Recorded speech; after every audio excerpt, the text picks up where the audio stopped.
eine Ehre, Sie bei unserer Jubiläumsfeier zum 5-jährigen Bestehen der Föderation der Dersim-Gemeinden in Europa begrüßen zu dürfen. Als Vorstandsmitglied der FDG möchte ich zunächst meine Freude darüber Ausdruck geben und Ihnen meinen Dank aussprechen, dass Sie so zahlreich unserer Einladung gefolgt sind. Einige von Ihnen haben uns von Anfang an zur Seite gestanden und uns mit guten Ratschlägen, konstruktiver Kritik, ehrenamtlicher Arbeit und auch mit Spenden sehr geholfen. Andere sind erst in letzter Zeit zu uns gekommen. Und wir freuen uns über jedes neue Herz, das mit uns schlägt, jeden neuen Kopf, der mit uns denkt und jede neue Hand, die sich mit uns regt. Jeder einzelne von uns ist der Beweis dafür, dass Dersim trotz vieler erlittener Unterdrückung nicht im Vergessen preisgegeben wird, dass es weiterleben und seinen wohlverdienten Platz im kollektiven Gedächtnis der Menschheit finden wird. Gestatten Sie mir zunächst einige persönliche Worte. Dersim ist meine Heimat, eine Heimat, die ich auch, wenn ich in einem anderen Ort wohne, nach wie vor in mir trage als das Erbe meiner Vorfahren. Als eine Werteeinschauung, die wichtige demokratische und gleichheitliche Werte beinhaltet. Deutschland ist auch meine Heimat. Eine Heimat, die ich mir erworben habe, in der viele meiner Freunde wohnen und deren Sprache ich als zweite Muttersprache angebe. Schätzungsweise leben 150.000 bis 200.000 Dersimer Aleviten in Europa. Ja, es ist natürlich wichtig, um seine Wurzeln nicht zu verlieren, dass man auch die Sprache nicht verliert.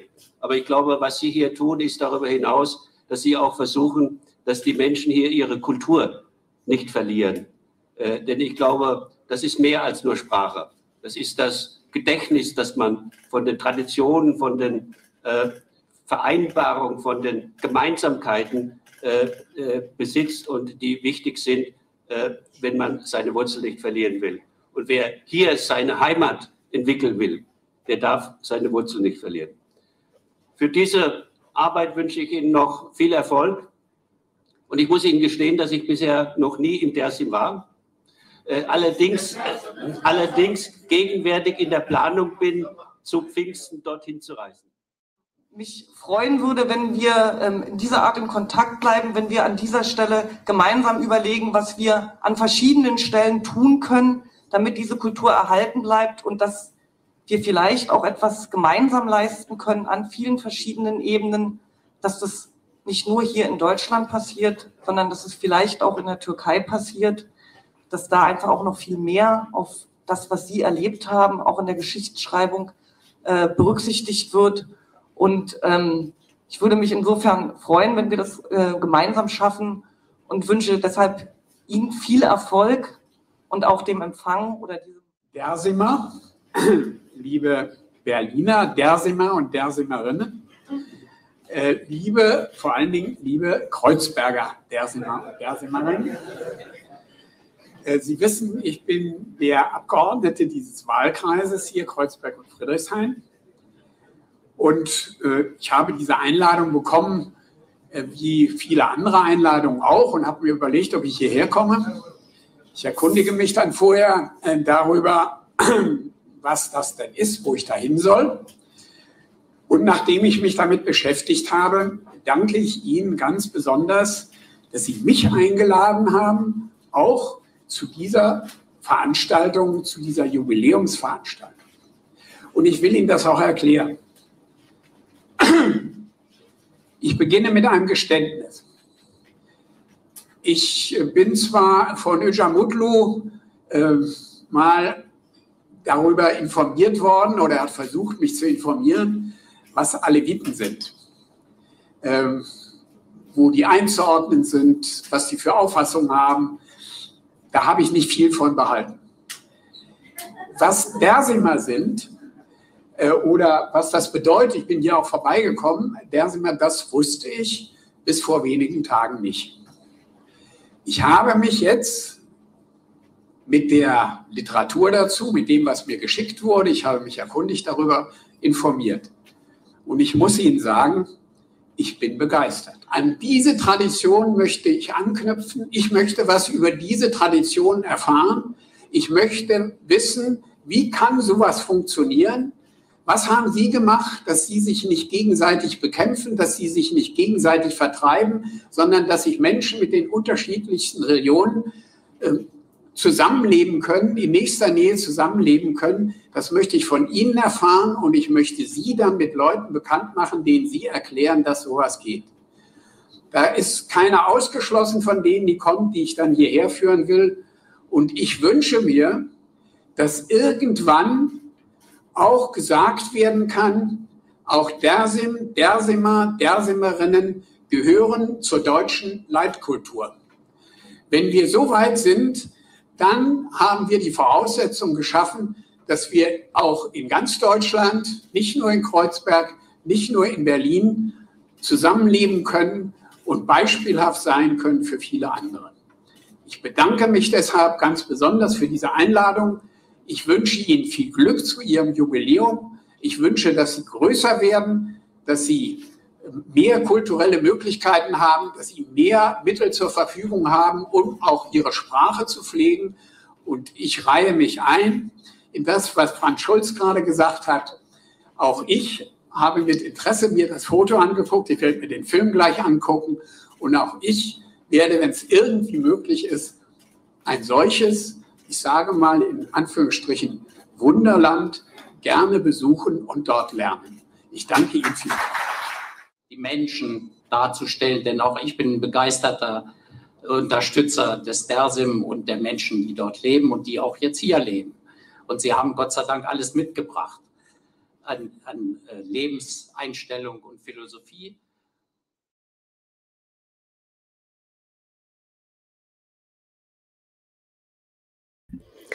Evet sevgili Muzur TV izleyicileri, yeni bir programla tekrar karşınızdayız. Bugün konuklarım kısa bir süre önce gene konuğum olmuştu. Sevgili Ali Erenler, pedagog ve şair. Kendisi aynı zamanda FEDEGİ'nin kurucularından ve çok değerli gene Ahmet Can Polat, Dersim Kültür Tarih Merkezi Başkanı ve gene FEDEGİ'nin kurucularından.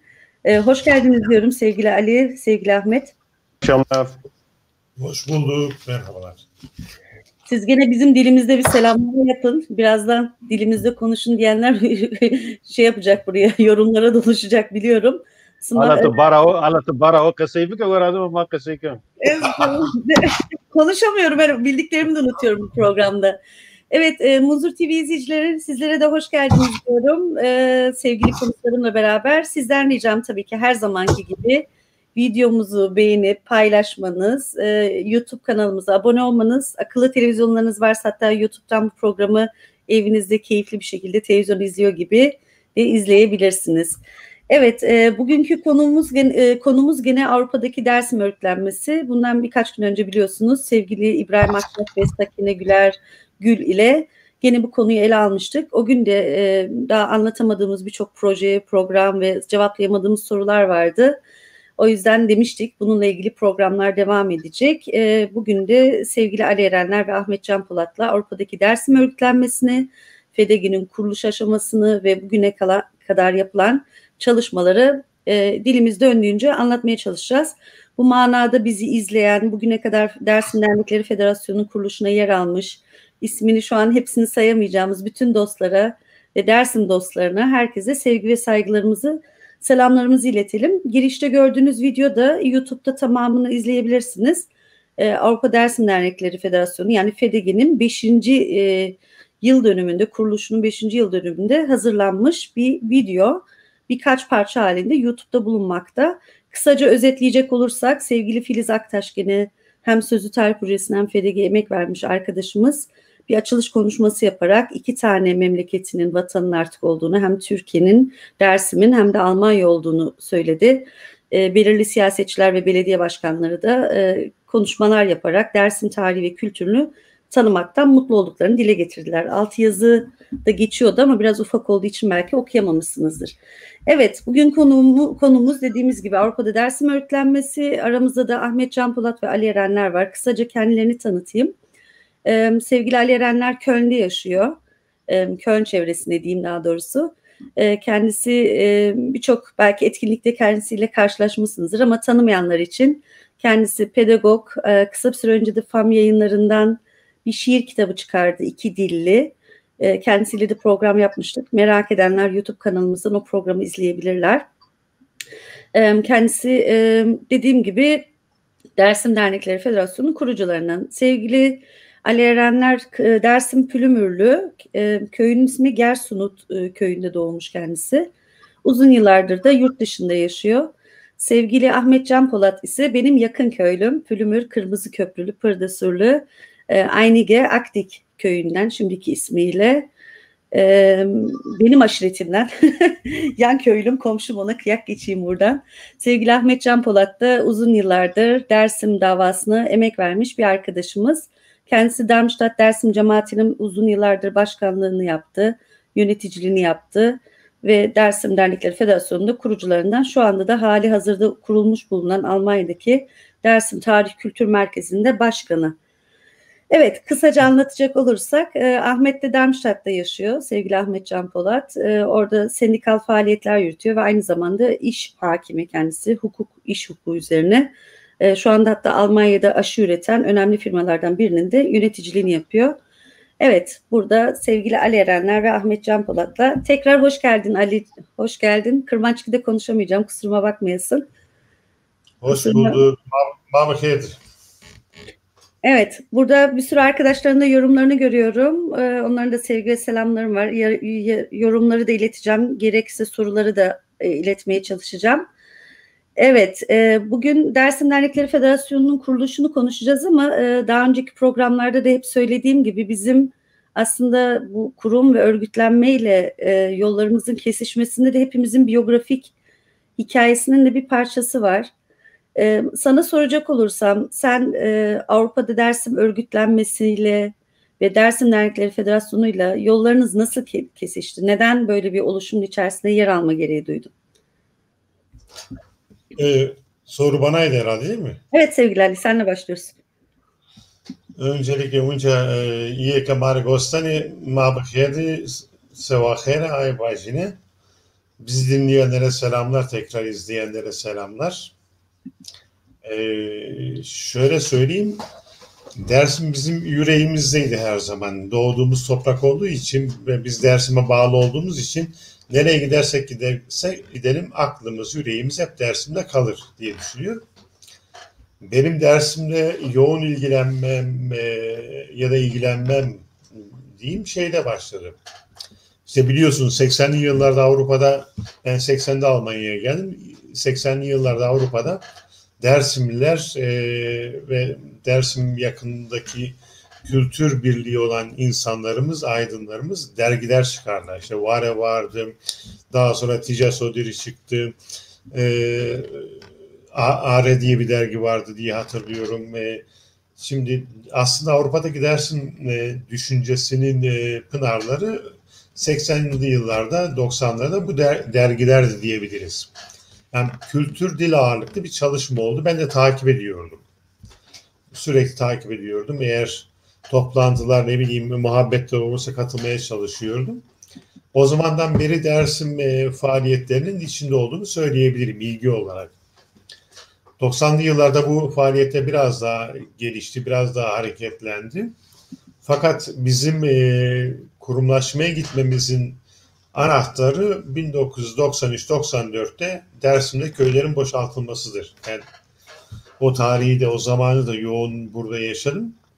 İşte kampanyalar açıldı, hem köyden gidenlere yardım etmeye çalışıldı, elbise gönderildi, benzeri şeyler. Sonra da bu faaliyet tartışmaları dernekleşme ihtiyacını da vurgulayarak dernekleşmeye gidildi. Yani Köln Dersim Cemaati'nin kuruluşunu hatırlıyorum. Ben Avrupa'daki tüm Dersimli düşünür, aydın, ne bileyim işte büyüklerimiz hepsi katıldılar. Öyle bir kuruluşla Köln Dersim Cemaati 1995'te kuruldu.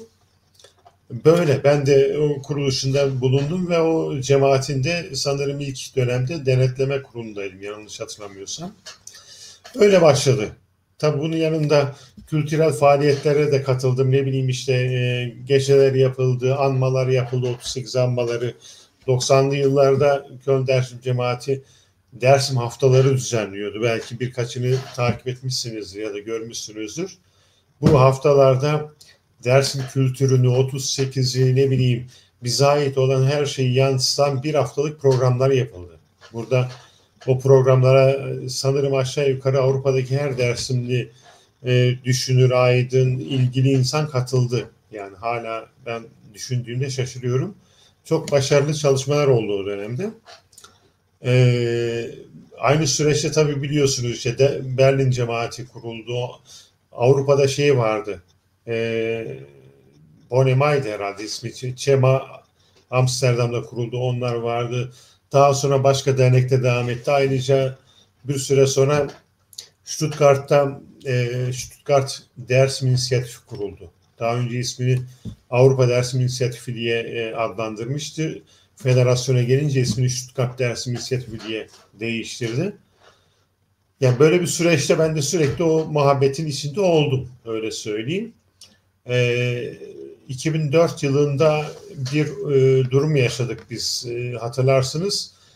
Bir işte Kürt hareketinin hapis bağlantılı geri çekilmesi, silahların susması dönemi oldu. O dönemde köylere tekrar geri dönüş hareketi oldu. 98-99'dan sonra. Fakat 2003'ten sonra yeniden silahlanma ve çatışma bölgesi tartışmaları vardı bölgede. Dersim'de de vardı. Ve bu köylerden yeniden boşalmayı gündeme getirmişti. İşte arkadaşların da önerisiyle biz 7 kişi Dersim'de savaşa hayır diye bir geziye gittik. O gezide işte merkezde toplantı yaptık, konferans yaptık. İşte partilerle, kuruluşlarla görüştük. İşte Dersim'de silahların gölgesinin Dersim'e zarar verdiğini anlattık. Öyle bir muhabbetle döndük. Sanırım bugün bakıldığında olumlu bir etkisi olduğunu düşünüyorum. Onun akabinde daha önce ben Köln Dersim Cemaati'nin hem yönetiminde bulundum, değişik kurumlarında çaba gösterdim, çalışmalara destek verdim ama o gezi sonrası yapılan genel kurulda 2005 yılında ben Köln Dersim Cemaati Başkanı oldum. Yani o şekilde elimizi taşın altına koyduk diyeyim daha ağır olarak ve çalışmalara katıldık, destek verdik. Aynı süreçte güzel bir şey oldu. Bizim konumuzda olan şey. Mainz Derneği. Bu çok önemli bir olaydır. Söylemekte fayda var. Mainz Derneği bir birleşime gidip işte Aslan Kayaların özellikle Aslan Kaya, Haydar Uç, diğer arkadaşların derneğe katılması ve orada faaliyet yürütmeleri aynı zamanda o dönemde barajlar konusu gündemdeydi. Yani Mainz Derneği mesela internette Munzurdar'da diye bir sayfa açmıştı. Ondan sonra Avrupa Birliği Çevre Komisyonu'na, Parlamento Çevre Komisyonu'na başvurup bu konuda girişimde bulunmalarını istemişlerdi. Böyle bir girişimleri de vardı arkadaşların. Aynı süreçte keza Aslan Kayalar, işte Mainz Derneği, Stuttgart İnisiyatifi, daha birkaç arkadaş da var. İçinde mesela Haydar Işık da var. Bunlar bizden habersiz, onu da söyleyeyim. Bir araya geliyorlar. Mainz'in önerisiyle bir araya geliyorlar ve birleşme, yani federasyon muhabbetine bir ön görüşme olarak başlıyorlar. Bu 2005'in ilkbaharında oluyor. Hatta ilkbahar öncesi diye biliyorum. Bu muhabbet sonrası, hatta orada çok önemli bir şeyi de tekrar dile getirmemde fayda var. Aslan bana bu toplantının içeriğini anlattı. Ve bu toplantıda Zelemele, bizim müzisyen Zelemele'nin işte diğer arkadaşlar örgüt bağları oldukları için bu federasyon, bu birlik örgütlerin şemsiyesi altında değil, bağımsız Dersim örgütlenmesi olmalıdır diye vurgu yaparak bir tavır koyduğunu söyledi. Burada Zelemele'ye de selamlarımızı ileteyim diyorum. Federasyonun aslında başlangıç adımı odur. Yani ilk adımı o. Resmi olmasa da bu 3-4 bölgedeki arkadaşların bir araya gelip evet bir federasyon gerekli diye adım atmaları sonucunda 2005'in bahar sonu ilk görüşme oldu. İlk görüşme Rüsselsheim'de oldu. O dönemde bizim cemaatin başkanı henüz Cemile Güzel'di. Cemile Güzel, Baki Mutlu katıldılar. Sanırım Ahmet de katılmıştı ilk toplantıya, öyle hatırlıyorum. federasyonun resmi ilk adımı o olmuş oldu. Yani ön görüşme sonrası. İkinci görüşmeye ben katıldım tekrar. Hatta ikinci görüşmede Ahmet Dost divandaydı, iyi hatırlıyorum. Muhabbetler tartışmalı olunca bayağı birbirimize takılmıştık. Yani şunu söyleyebilirim ilk planda. Federasyonun kuruluşun sürecine bir o Mainz'daki arkadaşların adımı, Aslan Kayalar'ın adımı çok önemli. ZRML'nin bağımsız Dersim örgütlenmesi olmalıdır. Otantik Dersim kültürüne sahip çıkmalıdır. Vurgusu çok önemli. Onu anımsıyorum. Ben kendisiyle röportajda yaptım. FDG kitabı yazmaya çalışıyoruz. Hala bitiremedik ama o kitap için ZRML ile bir röportaj yaptım ben. Onları tekrar aktaracağım. İşte ikinci toplantıdan sonra aşağı yukarı niyet, hedef belli oldu. İşte baraj konusu çok ciddi gündemdeydi. Kimi derneklerimiz ağırlıklı olarak barajlara karşı inisiyatif ve çabalar içerisindeydiler. Tabii geçmişten gelen dil, kültür çalışmaları yürüten derneklerimiz ve arkadaşlarımız vardı. Bütün bu faaliyetlerin, bu muhabbetlerin akabinde biz en son 3. 4. toplantı sanırım genel kurulu Dortmund'da yaptık. Ocak ayındaydı 2006'nın ve federasyon kuruldu. Ondan önce şuna da değinmek gerek. Ben dosyalara bakarken bir şey buldum. Henüz federasyon kurulmadan önce Dersim'deki gelişmeler bizi ilgilendirdiği için sürekli takip ediyoruz. Bildiriler yayınlıyoruz mesela. Bildirilerden bir tanesi elimde şimdi o şey yaptım. Muzur Festivali ve Dersim üzerine oynanan oyunlara son diye bir bildiri yayınlamıştık. Bu bildiri çok enteresandır. Federasyona daha sonra katılmayan insanlar ve kurumlar da bu bildiriye imza atmışlardı. Hemen yayınlamışlardı. Bir bakıma bu bildiri aslında federasyonun ilk henüz kurulmadan yayınladığı ilk bildiridir. Bütün derneklerin, kurumların, inisiyatiflerin de imzası olan bir bildiriydi. Ali, senden bir ricam var. Bilmiyorum masanın üstündeki sistemin nasıl kurulu. Elinde kağıtları hareket ettirince mikrofonu etkiliyor. Çok bir hışırtı geliyor. Ona dikkat edersen, çok hareket edince sandalye, masa, kağıtlar ekrana yansıyor o yüzden. Bildirinin ismini tekrar eder misin? Ben tam akustik olarak anlayamadım. Muzur Festivali ve Dersim üzerinde oynanan oyunlara son. O dönemde biliyorsunuz festival 2'de bir devlet tarafından engelleniyordu. Muzur Festivali Dersim'deki. İşte yasaklıyorlardı, erteliyorlardı falan. Artı ağır ağır 2005'te artık yine dağlarda silah sesleri gelmeye başlamıştı, öyle söyleyelim. O dönemde biz de Dersim'i koruyan, festivale de sahip çıkan bir bildiri yayınlamıştık. Yani içeriğiyle Dersim'de nüfusun azaldığı, kültürün yok olmakta olduğu, işte devletin Dersim'in sesini soluğunu kesmeye çalıştığına vurgu yapan bir bildiriydi. Yani öyle söyleyeyim. Festivalin yapılması çağrısı vardı. Ondan sonra bir de işte Muzur'da barajların yapılmasına karşı bir bildiriydi, öyle söyleyeyim. Yani özetleyecek olursak aslında 1994 köy boşaltmaları ve Dersim'de yapılmak istenen barajlar, oradaki çatışma ortamı aslında Avrupa'daki Dersimleri de hareket etme, birliktelik sağlama ve daha kooperasyon içerisinde çalışma amaçlı bir çatı örgütüne doğru götürdü diyebilir miyiz? Bağımsız bir çatı örgütlenmesi. Tabii. Yani biraz önce de çok verdiğin örnekte de işte sevgili Zeli Melih'e de buradan sevgili selamlarımızı iletelim.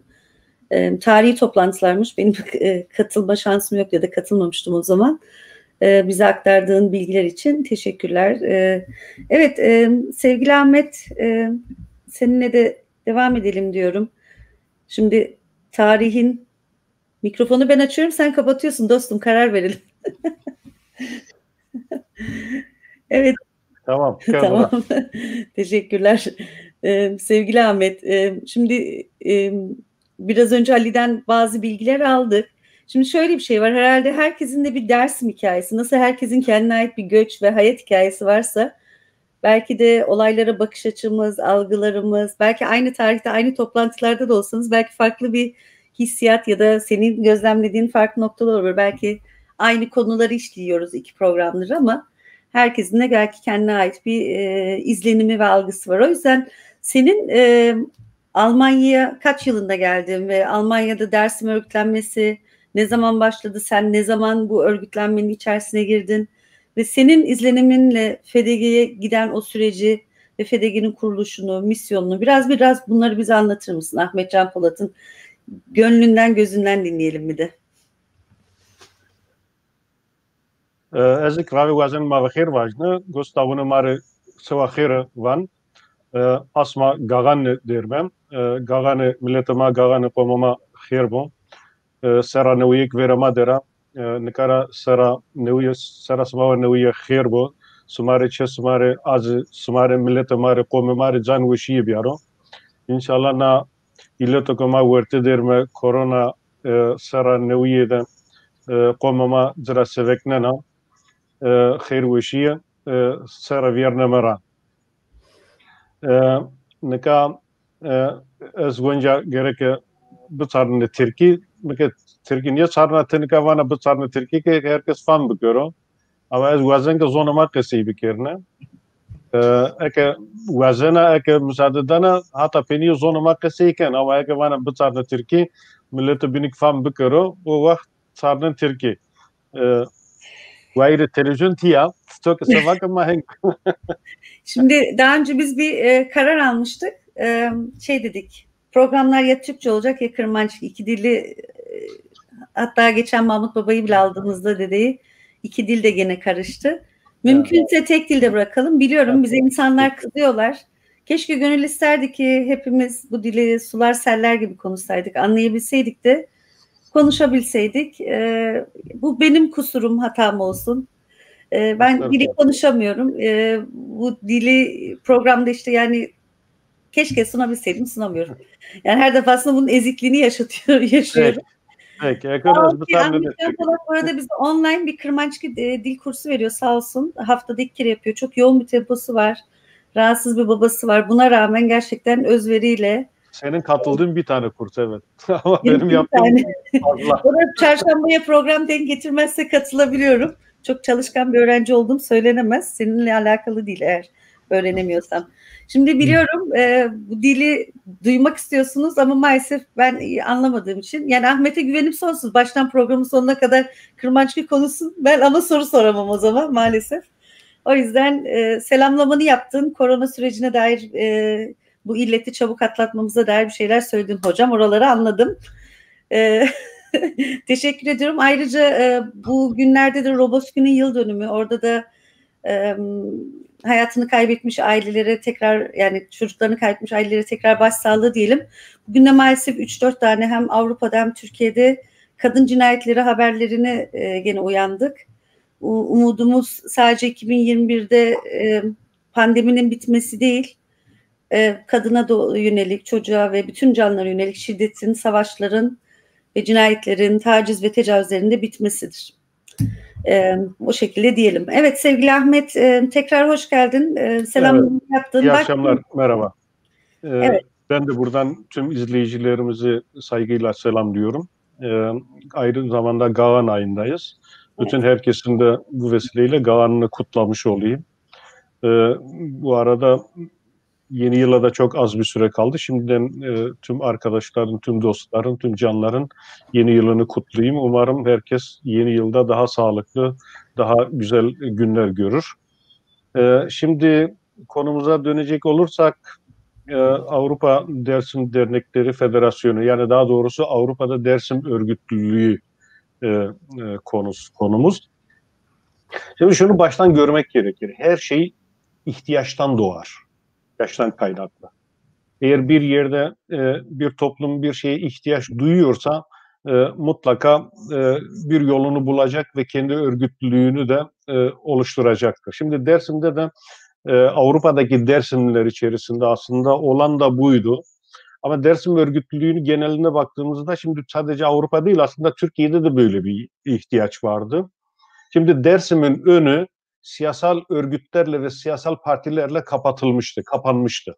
Dersim artık diliyle, kültürüyle, inancıyla, bütün varlığıyla bir boğulma dönemi geçiriyor. Yok olmayla karşı karşıyaydı. Bu ihtiyaç aslında örgütlenme ihtiyacı da buradan kaynaklı, buradan doğdu. Şimdi biliyorsunuz 1970'lerden sonra bütün Dersim gençleri her biri herhangi bir partide, örgütte işte iyi kötü bir şeyler yapıyordu. Fakat kimse kendi acılarının, kendi dertlerinin, kendi sorunlarının üstüne gitmiyordu. Yani bunların üstüne gitmek kimsenin aklına belki de gelmiyordu. Ama belirli bir dönem sonra böyle bir uyanış gerçekleşti toplum içerisinde. Böyle bir zorunluluk doğdu. Şimdi Avrupa'daki Dersimliler de böyle bir ihtiyaç hissettiler. Açıkçası şöyle, yani Dersimliler kendilerini öbür örgütlerin ve partilerin içerisinde tam anlamıyla göremiyorlar. Bu neticede kendi örgütlüklerini oluşturma çabasına girdiler. Aslında bu örgütlü oluşmalar genelde kültürel faaliyetlerle başladı. Yani insanların içerisinde büyük bir özlem vardı. Kendi kültürlerini, kendi geleneklerini yaşama özlemi vardı. Bunları ilk etapta dernekler bazında değil, dernekleşerek değil, bazı çeşitli bölgelerde birkaç insanın bir araya gelerek işte yaptığı ufak tefek çaplı kültürel faaliyetler, bir araya gelişler gibi başlangıçlarla oldu. Ama temel şuydu, yani ben çok iyi hatırlıyorum. İlk benim Avrupa'da işte Dersim meseleleriyle tanışma dönemlerimde, örgütlülüğüyle daha doğrusu ilk adımlarında, mesela yaşadığım bölgede Mannheim civarında Veyve Kıtavu diye bir senede bir kere de olsa böyle birkaç Dersimli ailenin bir araya geldiği, işte orada kitapların, o zamanlarda tabii çok az sayıda Dersim üzerine kitaplar vardı. Çok az sayıda kitaplar olmasına rağmen Veyve Kıtavu adı altında işte birkaç aile, herkes kendi evinde işte bızıkı pişiriyordu, işte şirini pişiriyordu, zervetini, herkes bir şeyler getiriyordu. Orada birlikte işte eski günleri yad ederek muhabbet ediyorlardı, konuşuyorlardı, yiyip içiyorlardı ve çok mutlu şekilde günü bitiriyorlardı. Bu özlem gittikçe ilerledi. Bu daha büyük ihtiyaçlar doğurdu. Bu süreçten sonra tabii ki artık dergiler çıkmaya başladı. Demin sevgili Ali Erenler'in de bahsettiği gibi dergiler çıkarılmaya başladı. Dersim üzerine yazılar yazılmaya başlandı. Dil üzerine tartışmalar yürütülmeye başlandı. Bunlar çok önemliydi. Bence bunlar yani dönüm noktası diyebileceğimiz dönemlerdi. İşte o dönemlerde benim hatırladığım Pia dergisi vardı. İşte Desmala Süre gibi dergiler çıkıyordu. Ama bana göre kültürel anlamda bir dönüm noktası olan olarak gördüğüm Gare dergisi çıkıyordu. Gare dergisi çeşitli dillerde ve çeşitli konular üzerine, ama içerik olarak yani esas olarak kültürel bazda çok iyi çıkarılan bir dergiydi. Böylelikle büyümeye başladı. İşte spor kulüpleri kuruldu. Almanya'nın çeşitli bölgelerinde Dersim adına spor kulüpleri kuruldu. Bunlar ilgi uyandırdı. Bunların dışında işte Berlin'deki gibi Stuttgart, Mannheim, Darmstadt, München gibi yerlerde artık dernekler oluşturulmaya başladı. Bu dernekler kendi bölgelerinde bölgesel çalışmalar yapıyorlardı. Yani belki de çok kısıtlı da olsa, imkanlar çok da olmasa, ama herkes kendi çabalarıyla ufak tefek bir şeyler yapmaya çalışıyordu. Şimdi bu dernekler çoğaldıkça, çalışmalar çoğaldıkça ihtiyaçlar da büyüdü. Artık merkezi bir örgütlenmeye ihtiyaç duyuldu. Bu merkezi örgütlenme nasıl bir örgütlenme olmalıydı? Onun tartışmaları çok uzun süre yürütüldü. Şimdi şöyle bir mantık oluştu. Bu örgütlenme öyle bir örgütlenme olmalı ki, yani bugüne kadar olduğu gibi hiçbir siyasi örgütün, hiçbir siyasi partinin bayrağı, flaması Dersim değerlerinin üstünü örtmemelidir. Oluşturulacak olan Dersim örgütlülüğü hiçbir siyasi partiye bağlı olmayan ve sadece önceliği Dersim olan, Dersim'in değerlerini, Dersim'in çıkarlarını her şeyin üstünde tutan bir örgütlülüğün olması gerektiği kanaatine varıldı. Ve bu temelde de federasyon kurma tartışmaları başlatıldı. Tarihleri demin sevgili Ali söyledi. Onları tekrar etmeye gerek yok. Şimdi böyle bir süreç, böyle bir uzun tartışmalardan sonra bu fikir hakikaten de kabul gördü. Prensip olarak kurulacak olan, Avrupa'da kurulacak olan bir Dersim çatı örgütünün, merkezi örgütlenmesinin siyasi olarak hiçbir örgüte bağlı olmayan, hiçbir partiye bağlı olmayan, tamamen özgür ve bağımsız bir örgütlenme olması gerektiği ve böyle bu doğrultuda da kararlar alındı. İşte tabii bu çok da sancılı dönem oldu. Zaten o dönemde aslında sıkıntılar da başlamıştı. Her ne kadar büyük bir heyecanla bir araya gelen insanlar vardıysa, ama bu kıpırdamayı gören bazı çevreler de ya her ne kadar örgütler engelleyemiyorsak da veya engellememiz de gerekmiyorsa da en azından bizim güdümümüzde olan, bizim denetim ve kontrolümüz altında olan bir örgütlenmeyi şimdiden baştan sağlayabilelim diye çeşitli kanallardan tabii ki işe adapte olmaya çalıştılar, başladılar. Ama bunlar tabii ki başarılı olamadı. Yani şunu rahatlıkla söyleyebiliriz, FDG gerçekten de o dönemde bütün zorluklara rağmen Avrupa'da tam bağımsız ve tek bağımsız Dersim örgütlülüğü olarak ortaya çıkmış oldu.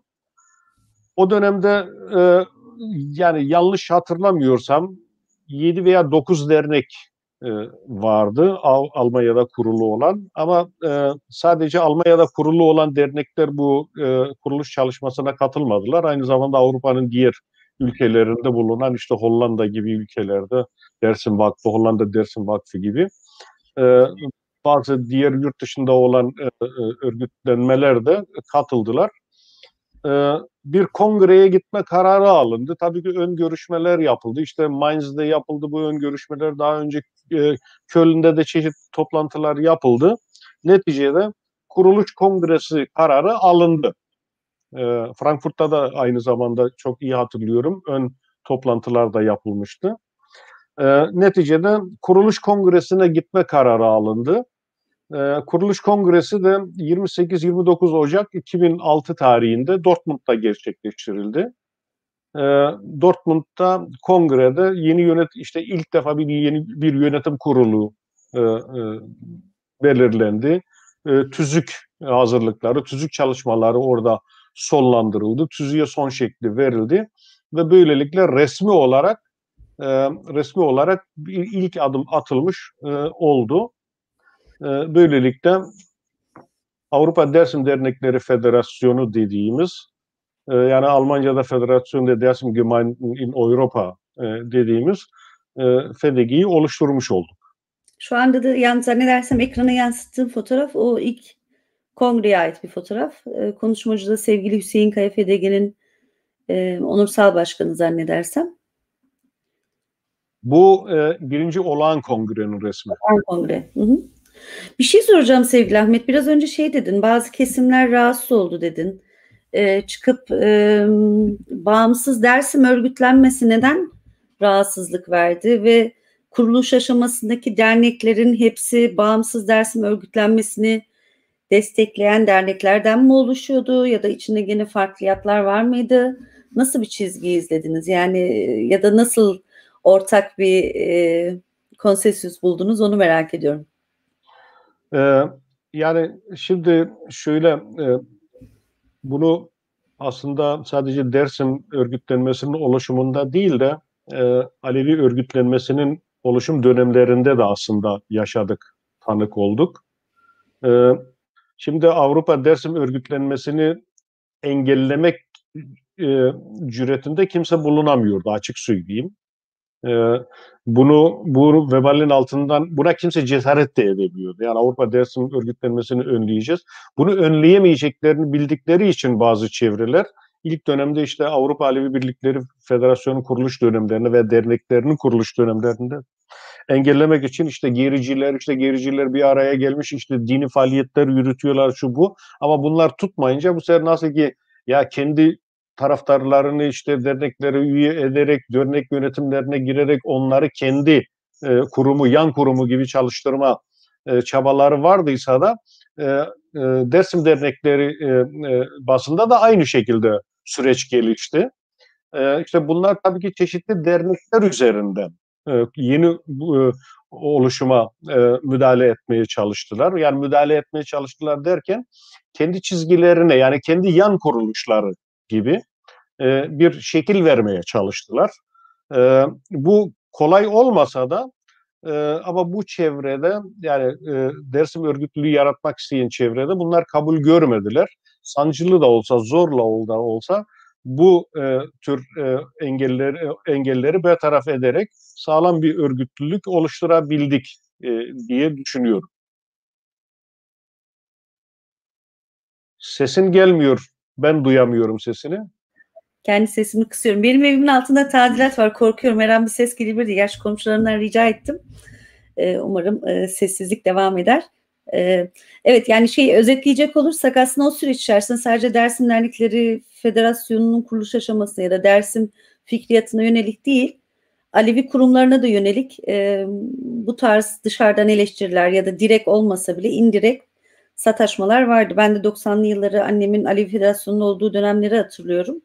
Hem içten hem de dıştan bu tarz saldırılar zaman zaman maruz kalıyordunuz. Peki yani şöyle bir şey de var, şunu da eklemek gerekir. Aslında belki de esas sorunları şuydu. Gerçek anlamda ve güçlü bir Dersim örgütlülüğü oluşursa, biliyorsunuz yani bütün örgütlerin neredeyse tabanı Dersim'de. Yani Dersim'de olmayan örgüt yok. Güçlerini de Alevi kesim ve Dersim'den alan çevreler.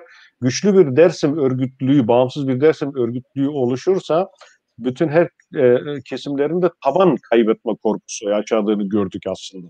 Bence kendi çizgilerine çekmeleri ya da FDG'yi kendi yan kuruluşlarına dönüştürme çabaları da aslında bunun sonucuydu. Yani adeta bazı çevreler yarış içerisindeydi de diyebiliriz. Peki sevgili Ali Erenler, bu konuda sen nasıl düşünüyorsun? Yani sen de böyle bu süreci bu şekilde özetleyip de tasdikleyebilir miyiz Ahmet'in söylediklerini? Genel hatlarıyla doğru. Ben biraz ayrıntıya gireyim. Bugün muhabbete biraz baharat ekleyeyim de keyifli olsun. Şimdi işin gerçeği, ben Zelemele'nin ilk ön toplantıdaki vurgusunu Aslan Kayabay kendisi bana anlatınca sonraki süreci daha iyi anladım, öyle söyleyeyim. Bir de ekleme yapayım. Ahmet söyledi. Federasyon kuruluşunda dernekleşmiş, resmi tüzel kişilik kazanmış 9. O dönemde inisiyatif konumda ama daha kısa süre sonra dernek olmuş toplam 14 derneğimiz oldu. Artı değişik yerlerde inisiyatif de vardı. Yani kuruluş aşamasında federasyonun dernek sayısı ve potansiyeli bayağı güçlüydü, onu söyleyebilirim. Kuruluş süreci ve işte değişik çevrelerin, siyasal yapıların yaklaşımı konusunda genel olarak ben Ahmet Dost'a katılayım. Hatta şöyle söyleyeyim, biraz daha açalım, bu akşam sohbet renklensin biraz. Federasyonun kuruluşunda 4 tane şey vardı. 4 tane çizgi vardı, öyle söyleyeyim. Bir tanesi ilk bu yapmamız gereken ve sahip çıkmamız gereken, bence. Ben de o taraftandım. Otantik Dersim kültürünü, Dersim kimliğini, dilini sahiplenen bir anlayış. Yani herhangi bir örgütün şemsiyesi altında değil, tamamen bağımsız dergisim örgütlenmesi olarak gören bir kesim vardı. Böyle ve o kesim sonra hakim de oldu yapıya diye düşünüyorum. Onun dışında Ahmet'in dediği gibi ya biz bunları engelleyemeyiz ama kendimize bağlayalım, bizim kontrolümüzde olsunlar eğilimiyle davranan bir işte Kürt çevre vardı, öyle söyleyeyim açık. Kürt çevreden dernekler de vardı. Yakınında ya da uzağında ya da insanlar vardı. Bir tarafta vardı. Şimdi bunu özel dikkatle dile getiriyorum. Kuruluşundan itibaren tabii o dönemdeki TÜDEF, sonra DEDEF oldu. Onların Avrupa'da bir temsil çevresi var. Bunu biliyoruz. Ve bu yapının örgütsel bağlantılarını da biliyoruz. Onlar önce federasyonun girişimini mesela TÜDEF'in yan kolu örgütü gibi lanse etmek istediler bir kesimi. Hatta gazetelerinde öyle yazdılar. O da tartışma konusu olmuştu. Onların belli bir potansiyel tavrı hep oldu. Yani federasyonun gelişiminde de kuruluşunda da oldu. Bir onlar vardı bir anlamda sol yapı olarak. Bir şey tarafı da vardı. Bunu da dikkatle söyleyeyim. Avrupa'daki Dersim hareketi, kültürel faaliyetleri içerisinde bir takım kollar var. Mesela işte bir kesim kendine biz Zaza'yız diyordu. Bir Zaza çevre potansiyeli de vardı. Ve bu çevrenin dille ilgili önemli çalışmalar da olduğunu da söyleyeyim.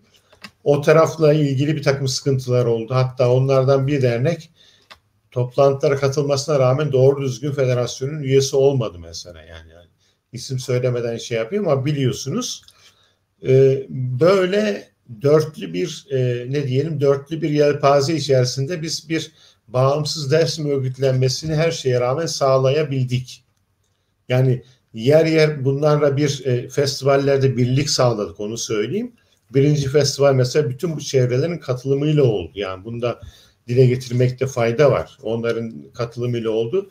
Gerilimler, sıkıntılar olduysa da biz Dersim'deki renkleri, yelpazeyi bir potada eritmeyi ilk başta becerdik. Yani burada ben tekrar ilk girişimi yapan dostlar, arkadaşları, Aslan Kaya'ya, Haydar Uç'a da diğer arkadaşlara hepsine selamlarımı iletiyorum. O süreçte federasyonu kurabilmek, bütün bu dengeleri de gözeterek kurabilmek az bir başarı değil bence. Yani bu arkadaşlar bu örgütsel dengeleri de aşarak bir Dersim Birliği Avrupa'da sağladılar. Yani beraber sağladık tabii ama inisiyatifler oluştu. Burada Ahmet'in de çok önemli bir yeri vardır. Böyle bir yapıydı federasyonun kuruluşu. Yani 4 parçalı yoncaydık ama bir Dersim Birliği oluşabildi. Öyle söyleyeyim. Yani sancı bir dönem aslında. Tabii sıkıntılar yaşadık. Bu biliniyor. Festivallerde yaşadık. Hatta sonuçta festivaller bağlantılı kopuş başladı. Onu da biliyorsunuz. Bir süre sonra 3. festivalle beraber ondan sonra değişik çevreler kendi festivallerini yapmaya başladılar. Ya da geceler koydular aynı festival günlerine. Ve şu ortaya çıktı, yani federasyonu bu yapılar kontrol altına alamayacaklarını anladıktan sonra karşı adımlar attılar. Festivaller üzerinden, dernekler üzerinden.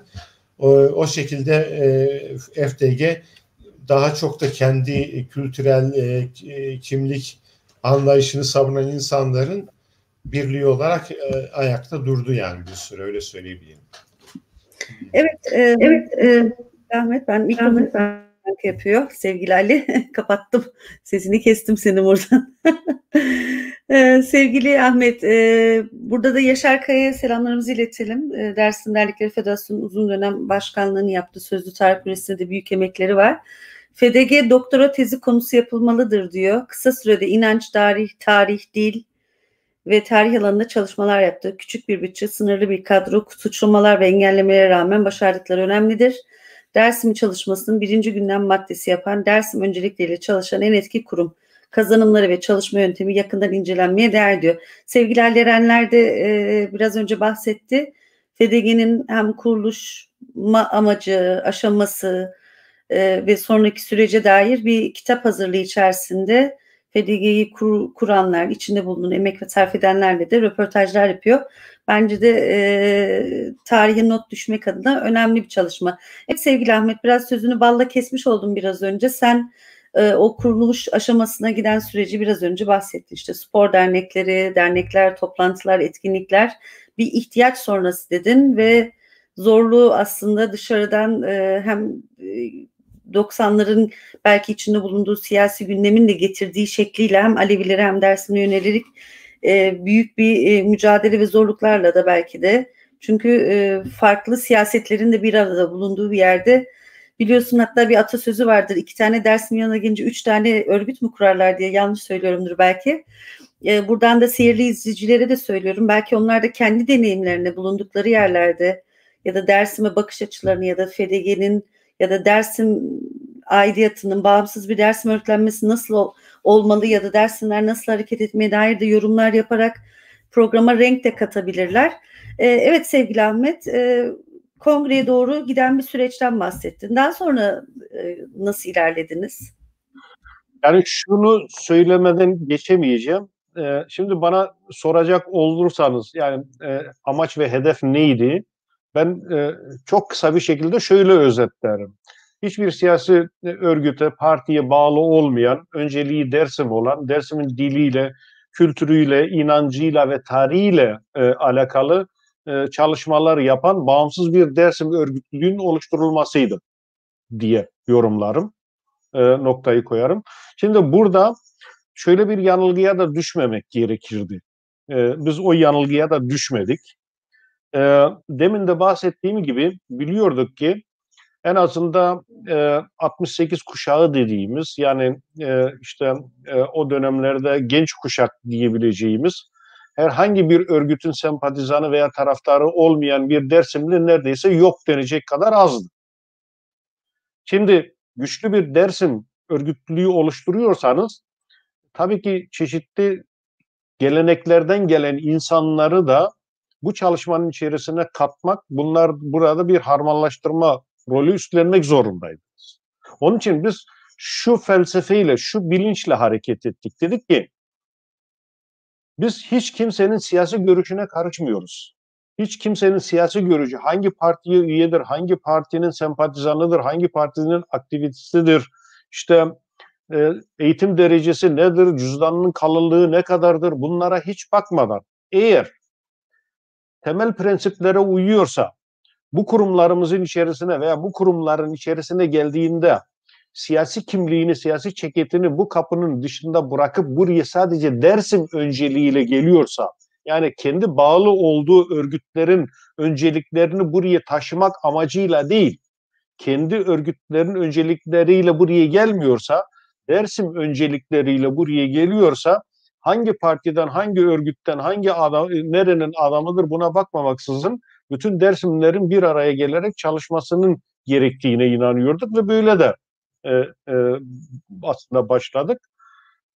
Ama bu konuda şunu açıkça söylemek gerekir ki hayal kırıklığına uğradık demesek bile maalesef çoğu kez bunun negatif örnekleriyle karşı karşıya kaldık. Yani bazı yerlerin önceliklerini aslında kurumumuzun içine taşımak isteyen o amaçla gelmiş insanların olduğunu da çok kez tanık olduk. Fakat buna rağmen sağlam ve bağımsız çizgimizden ödün vermeyerek amaçlarımız doğrultusunda çalışmalar yapmaya başladık. Şimdi sizin sorunuz aslında şeyle doğru anladıysam yani işte Ocak 2006 yılında kongre bir araya geldi. İşte bir Dersim örgütü kurdu ile birlikte. Ondan sonra ne oldu? Şimdi ondan sonra aslında demin sizin de okuduğunuz Yaşar Kaya'nın da uzun dönem federasyonun başkanlığını yapmış veya federasyonun yaptığı tarihi çalışmaların çoğuna imza atmış bir arkadaşımızın da söylediği gibi gerçekten de çok az imkanlarla korkunç derecede büyük işler yaptığımızı düşünüyorum.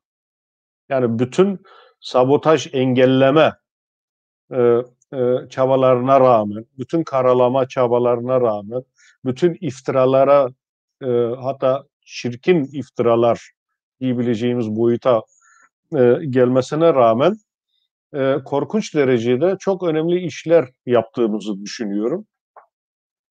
Şimdi biz 2006 yılının Ocak ayında kuruluş kongresinden sonra geçici yönetim diyebileceğimiz bir yönetim seçilmişti. Ama işleri daha güzel, doğru yürütebilmek için bu 2000 yılı içerisinde bazı ön çalışmalar yaparak 2006 yılının Aralık ayında 1. Olağan Genel Kongre'ye gittik. Orada yeni yönetim kurulu seçildi. Şimdi ilk yönetim kurulunda benim hatırlayabildiğim, onları da belki de burada saymakta fayda var. İlk yönetim kurulunda Başkan Aslan Kaya seçilmişti. İkinci başkan Ali Rıza Aslan, Ümit Aşkın ikinci başkandı yanlış hatırlamıyorsam. Sevgili Ali Erenler genel sekreter olarak seçilmişti. Ben federasyonun ilk saymanı olarak görev almıştım. Bunun yanı sıra Ali Kadir Tanrıverdi vardı yanılmıyorsam. Ali Erenler düzeltir eğer hatırlamadıklarım varsa, onları da burada eklemiş olalım. Kazım Çetinkaya ilk yönetim kurulunda vardı. Ozan ismini hatırlayamadım. Ozan Ali mikrofonun kapalı. Hadi Deniz kapatmış ya. Deniz aç. Bunu sen de biliyorsun Ali. Efendim Ozan Şahin arkadaşımız vardı. Evet. Viyana'dan Ali Rıza Viyana'dan bizim Ali Rıza arkadaşımız da vardı, evet. Yani işte Hocam, bunlar 2006'nın sonunda ilk genel kongre. Buyur. Ahmet. Pardon, Aynen. unutmayalım. Evet. Haydar Uç. Sevgili Haydar Uç da yönetim kurulundaydı. İşte 2006'nın Aralık ayında, yani bir sene dolmak üzereyken birinci olağan kongresini yaptı. Yeni yönetim kuruluyla birlikte çalışmalara başlamış olduk. Şimdi ilk yaptığımız çalışmalar Dersim 37-38 katliamıyla, soykırımıyla ilgili çalışmalar oldu. Yani somut olarak çok önemli dediğimiz, zaten federasyonun kurulma aşamasından önce de aslında Dersimliler arasında tartışılan çok önemli bir nokta vardı. O da işte 1937-38'de katledilen 10 binlerce insanı anmak için bir anma gününün tespit edilmesi meselesi federasyondan da daha önce tartışılan bir konuydu. Bunu gündeme aldık ve bunun için de şu karara vardık. Dersim 38 bütün Dersimlileri ilgilendiren bir konu. Yani sadece bu konuda FDG'nin karar vereceği bir konu değil bu. Bunun için siyasi düşüncesine bakmadan, siyasi düşüncesi ne olursa olsun, bütün Dersimli kurumların ve şahsiyetlerin bu karara dahil edilmesi gerekir mantığıyla hareket ederek bir konferans çağrısı yapılmasının doğru olacağını düşündük. Bu nedenle 29 Ekim 2007 tarihinde yanılmıyorsam Köln'de yapmıştık. İlk anma günü tespit kongresi konferansı topladık. 2007 yılında işte o toplantıda çok yoğun tartışmalar yapıldı. Nasıl olmalıdır, gerekli midir, gerekli değil midir böyle. Ortak fikir tabii ki böyle bir günün olması gerektiği yönündeydi. Yani nasıl ki işte Yahudilerin Yahudi katliamını, soykırımını anma günü varsa, işte Ermenilerin Ermeni soykırımını anma günü varsa, Dersimlilerin de 38'i anma gününün olmasının gerektiğini, şart olduğu kanaatine varıldı. Tarih konusunda çeşitli tartışmalar yürütüldü. Yani çok detaylara şimdi girmeyeyim ama işte 3 tarih teklifi vardı. Bunlar bu konferans döneminde tartışıldı. Tabii konferans o gün karar verecek yetkiye de sahip değildi. Şimdi şu da önemliydi. Yani böyle bir kararı sadece Avrupa'da vermek de doğru olmazdı.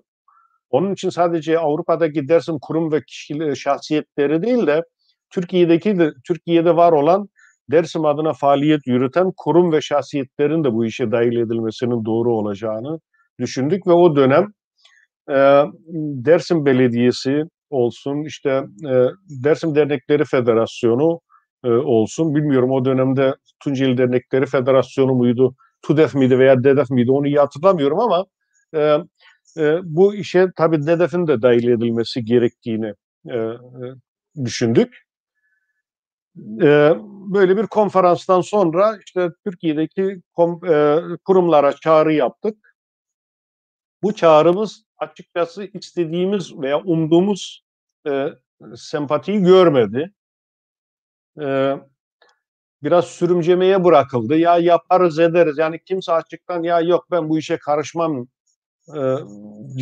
deme cesaretini göstermiyordu ama ya tamam hele orada kalsın yaparız ederiz gibi böyle sürümcemeye bıraktılar. 3 yıl sürdü bu olay. 3 yıl sürdü. 3 yıl sonra bu kararı yani 6 Mart 2010 tarihinde düşünebiliyor musunuz? 29 Ekim 2007 tarihinde ilk konferans yapılıyor. Türkiye'de defalarca biz buradan uyarmamıza rağmen, defalarca ısrarlarımıza rağmen Türkiye'de hatta bizzat buradan Yaşar Kaya, Federasyonu dönemki başkanı Yaşar Kaya olmak üzere bazı arkadaşların oraya gitmesine, Dersim'e gitmesine rağmen bu süreç 6 Mart 2010 tarihine kadar sürdü. Ve netice itibariyle 6 Mart 2010 tarihinde 4 Mayıs'ın Dersim soykırımını anma günü olarak Köln'de yapmış olduğumuz bir konferansta karara bağladık. O dönem tabii gene çok karşı çıkanlar oldu, sabote etmek isteyenler olduysa da gene de başarılı bir şekilde sonradan onlar da tabii katıldılar. Şimdi herkes de 4 Mayıs'ta Dersim soykırımı anma günü olarak anıyor. Sevindirici bir durum, onu söylemek gerekir. Ondan sonra tartışıyorlardı sevgili Ahmet. Yani somut olarak neden bir Dersim örgütlenmesi ya da Dersim örgütlenmesi olduğunu iddia eden kurumlar, kişiler, Dersim dostu olduğu kişiler neden böyle bir şeyi sürünceye bıraktı? Yani neden kaynaklanıyor? Yani demin de söyledim hani öncelik meselesi, gündem meselesi. Şimdi çoğularının gündeminde farklı, yani her ne kadar bazılarının adı Dersim adına kurulmuş dernekler veya kurumlar olsa da ama Dersim gibi bir öncelikleri de yoktu. Açıkça söylemek gerekir bunu. Yani bu çevrelerde çok önemsenmedi. Onun için ilk planda halledilmesi gereken bir durum değildi. Ya işte bekleyelim, zamanımız olursa ilgileniriz gibi. Ama bütün ısrarlara rağmen herhangi bir şekilde bu karar alındı ve o tarihten bugüne de Dersim soykırımı olarak anmalar devam ediyor. Şimdi o süreçte tabii ki 2,5 yıl, 3 yıl içerisinde tabii ki biz elimizi kolumuzu bağlayıp beklemedik. Yani bu kararın alınmasını destekleyecek, tetikleyecek bazı eylemler, bazı işler yapmamız gerektiğini de düşünüyorduk. Şimdi onun için 2007 yılında ilk defa 70 yıldır kapanmayan yara şehitlerimizin mezarları nerede diye bir kampanya başlattık. Bu kampanya güzel, çok iyi bir ses getirdi. Yani 37-38 soykırım konusunda önümüzü açtı, bir çığır oldu diyebiliriz. Köln'de çok coşkulu, çok yoğun katılımlı bir geceyle yapmıştık bunu. Ondan sonra Ağustos 2009 yılında, tabii bu süre içerisinde anmalar devam başladı. İşte şehitlerimizin mezarları nerede gibi konularda. Bu arada çok önemli bir gelişme oldu. Seyit Rıza'nın torunu sevgili Rüstem Polat mezarların yerlerini sormak için Hüseyin Aygün aracılığıyla, avukat olarak Hüseyin Aygün aracılığıyla bir dava açmış oldu. Bu davada tabii ki çok büyük bir yankı uyandırdı. Aynı zamanda Dersim soykırımını anma gününün belirlenmesinde de belki de biraz tetikleyici de oldu diyebiliriz. Şimdi böyle çalışmalar devam ediyordu. Ama bu esnada, bu süreç içerisinde çok daha önemli bir şeyi yapmamız gerektiğini de düşündük. Yani Dersim 37-38 veya Dersim tarihi dediğimiz zaman sadece anmalarla kalmamız doğru olmayacaktı. Önemli olan ve çok önemli olan aslında o 1937-38'de çığlığı duyulmamış olan insanların çığlığını dünyaya duyurmak önemliydi. Şimdi bunu dünya kamuoyuna yayabilmek için en azından elimizde verilerin olması gerektiğini, kanıtların olması gerektiğini düşündük. Şimdi bakıyorsunuz ki elinizdeki belgeler aslında herkes ya devlet arşivleri açsın diyor. İyi de şimdi biz Dersim soykırımını, yani bir soykırımı nasıl sadece katledenlerin arşivleriyle, katledenlerin belgeleriyle mi açıklayacağız?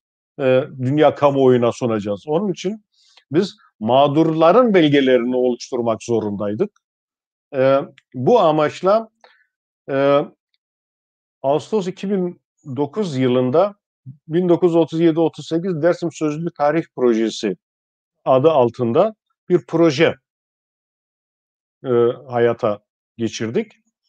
Bu projenin amacı söylediğim gibi Dersim soykırımını mağdurların belgeleriyle ispatlamaktı. İşte o dönemde hala yaşayan ve o soykırımı yaşamış olan insanlarla röportajlar yapmaya başladık. Bir komite kuruldu. Dersim 37-38 Sözlü Tarih Projesi Komitesi oluşturduk. Bu komite bağımsız çalışan bir komiteydi. Çalışmalara başladık. Röportajlar yaptık. Röportajlar işte o dönemde yaşayan insanları araştırdık, bulduk. Bulabildiğimiz kadar bütün imkansızlıklara rağmen mümkün olduğu kadar çok tanıkla röportaj yapmaya çalıştık. Şu anda günümüzde 400 civarında insanla, mağdurla, tanıkla röportajlar yapma şansı bulabildik. Bu tabii ki yeterli bir sayı mı, o tartışılır. Tartışılması gereken bir konu. Ama biz içinde bulunduğumuz durum, yani imkanlarımız çerçevesinde, imkanlarımıza baktığımızda 400 rakamı gerçekten de çok büyük bir rakam. Belki de genel olarak 400 rakamı bir katliamı belgelemek için çok büyük bir rakam olmayabilir ama biz bu Sözlü Tarih Projesi'ni bütün korkunç sabotaj ve anti propagandalara rağmen yürütebildik. Yani görmediğimiz hakaretler kalmadı. Bazı arkadaşlarımız hırsızlıkla suçlandı. İşte bilmiyorum 100 binlerce euro para yemişiz. İşte bilmiyorum, hatta benim şahsıma yönelik işte 100 bin değil, milyonlar Ahmet. En son 2 milyon euro falan duymuştum ben Dersim'e gittiğimde. Yani paramız olsaydı da.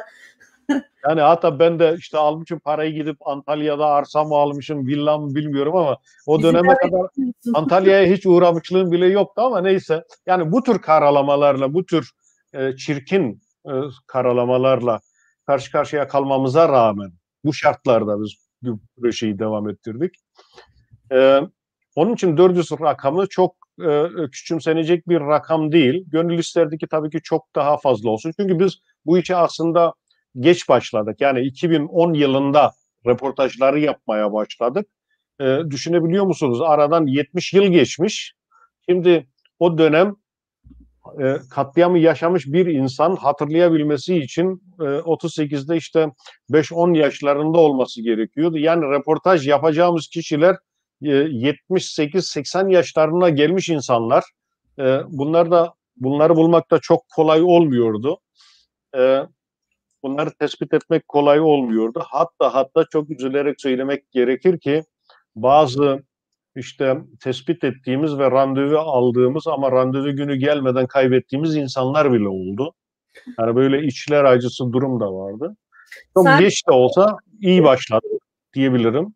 Özür dilerim Ahmet. Sadece o da olmadı.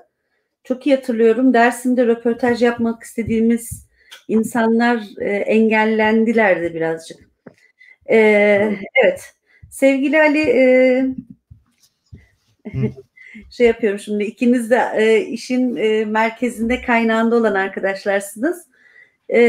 Biraz tabii ki konular çok birbiriyle iç içe girmiş konular.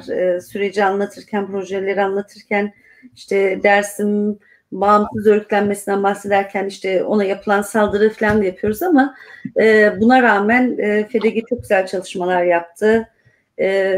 Ahmet birçoğunu sıraladı. Şimdi yorumlarda da görüyorum. Sevgili Yaşar Kaya da biraz önce bahsetmiş. Sonra Hızır'da Cemre Hızır şiarıyla ilk defa bir kurum kendi halkının oruç döneminde mesaj yayınladı. O tarihte ABF İnanç Günlerinde bir mesaj yayınlamıştı.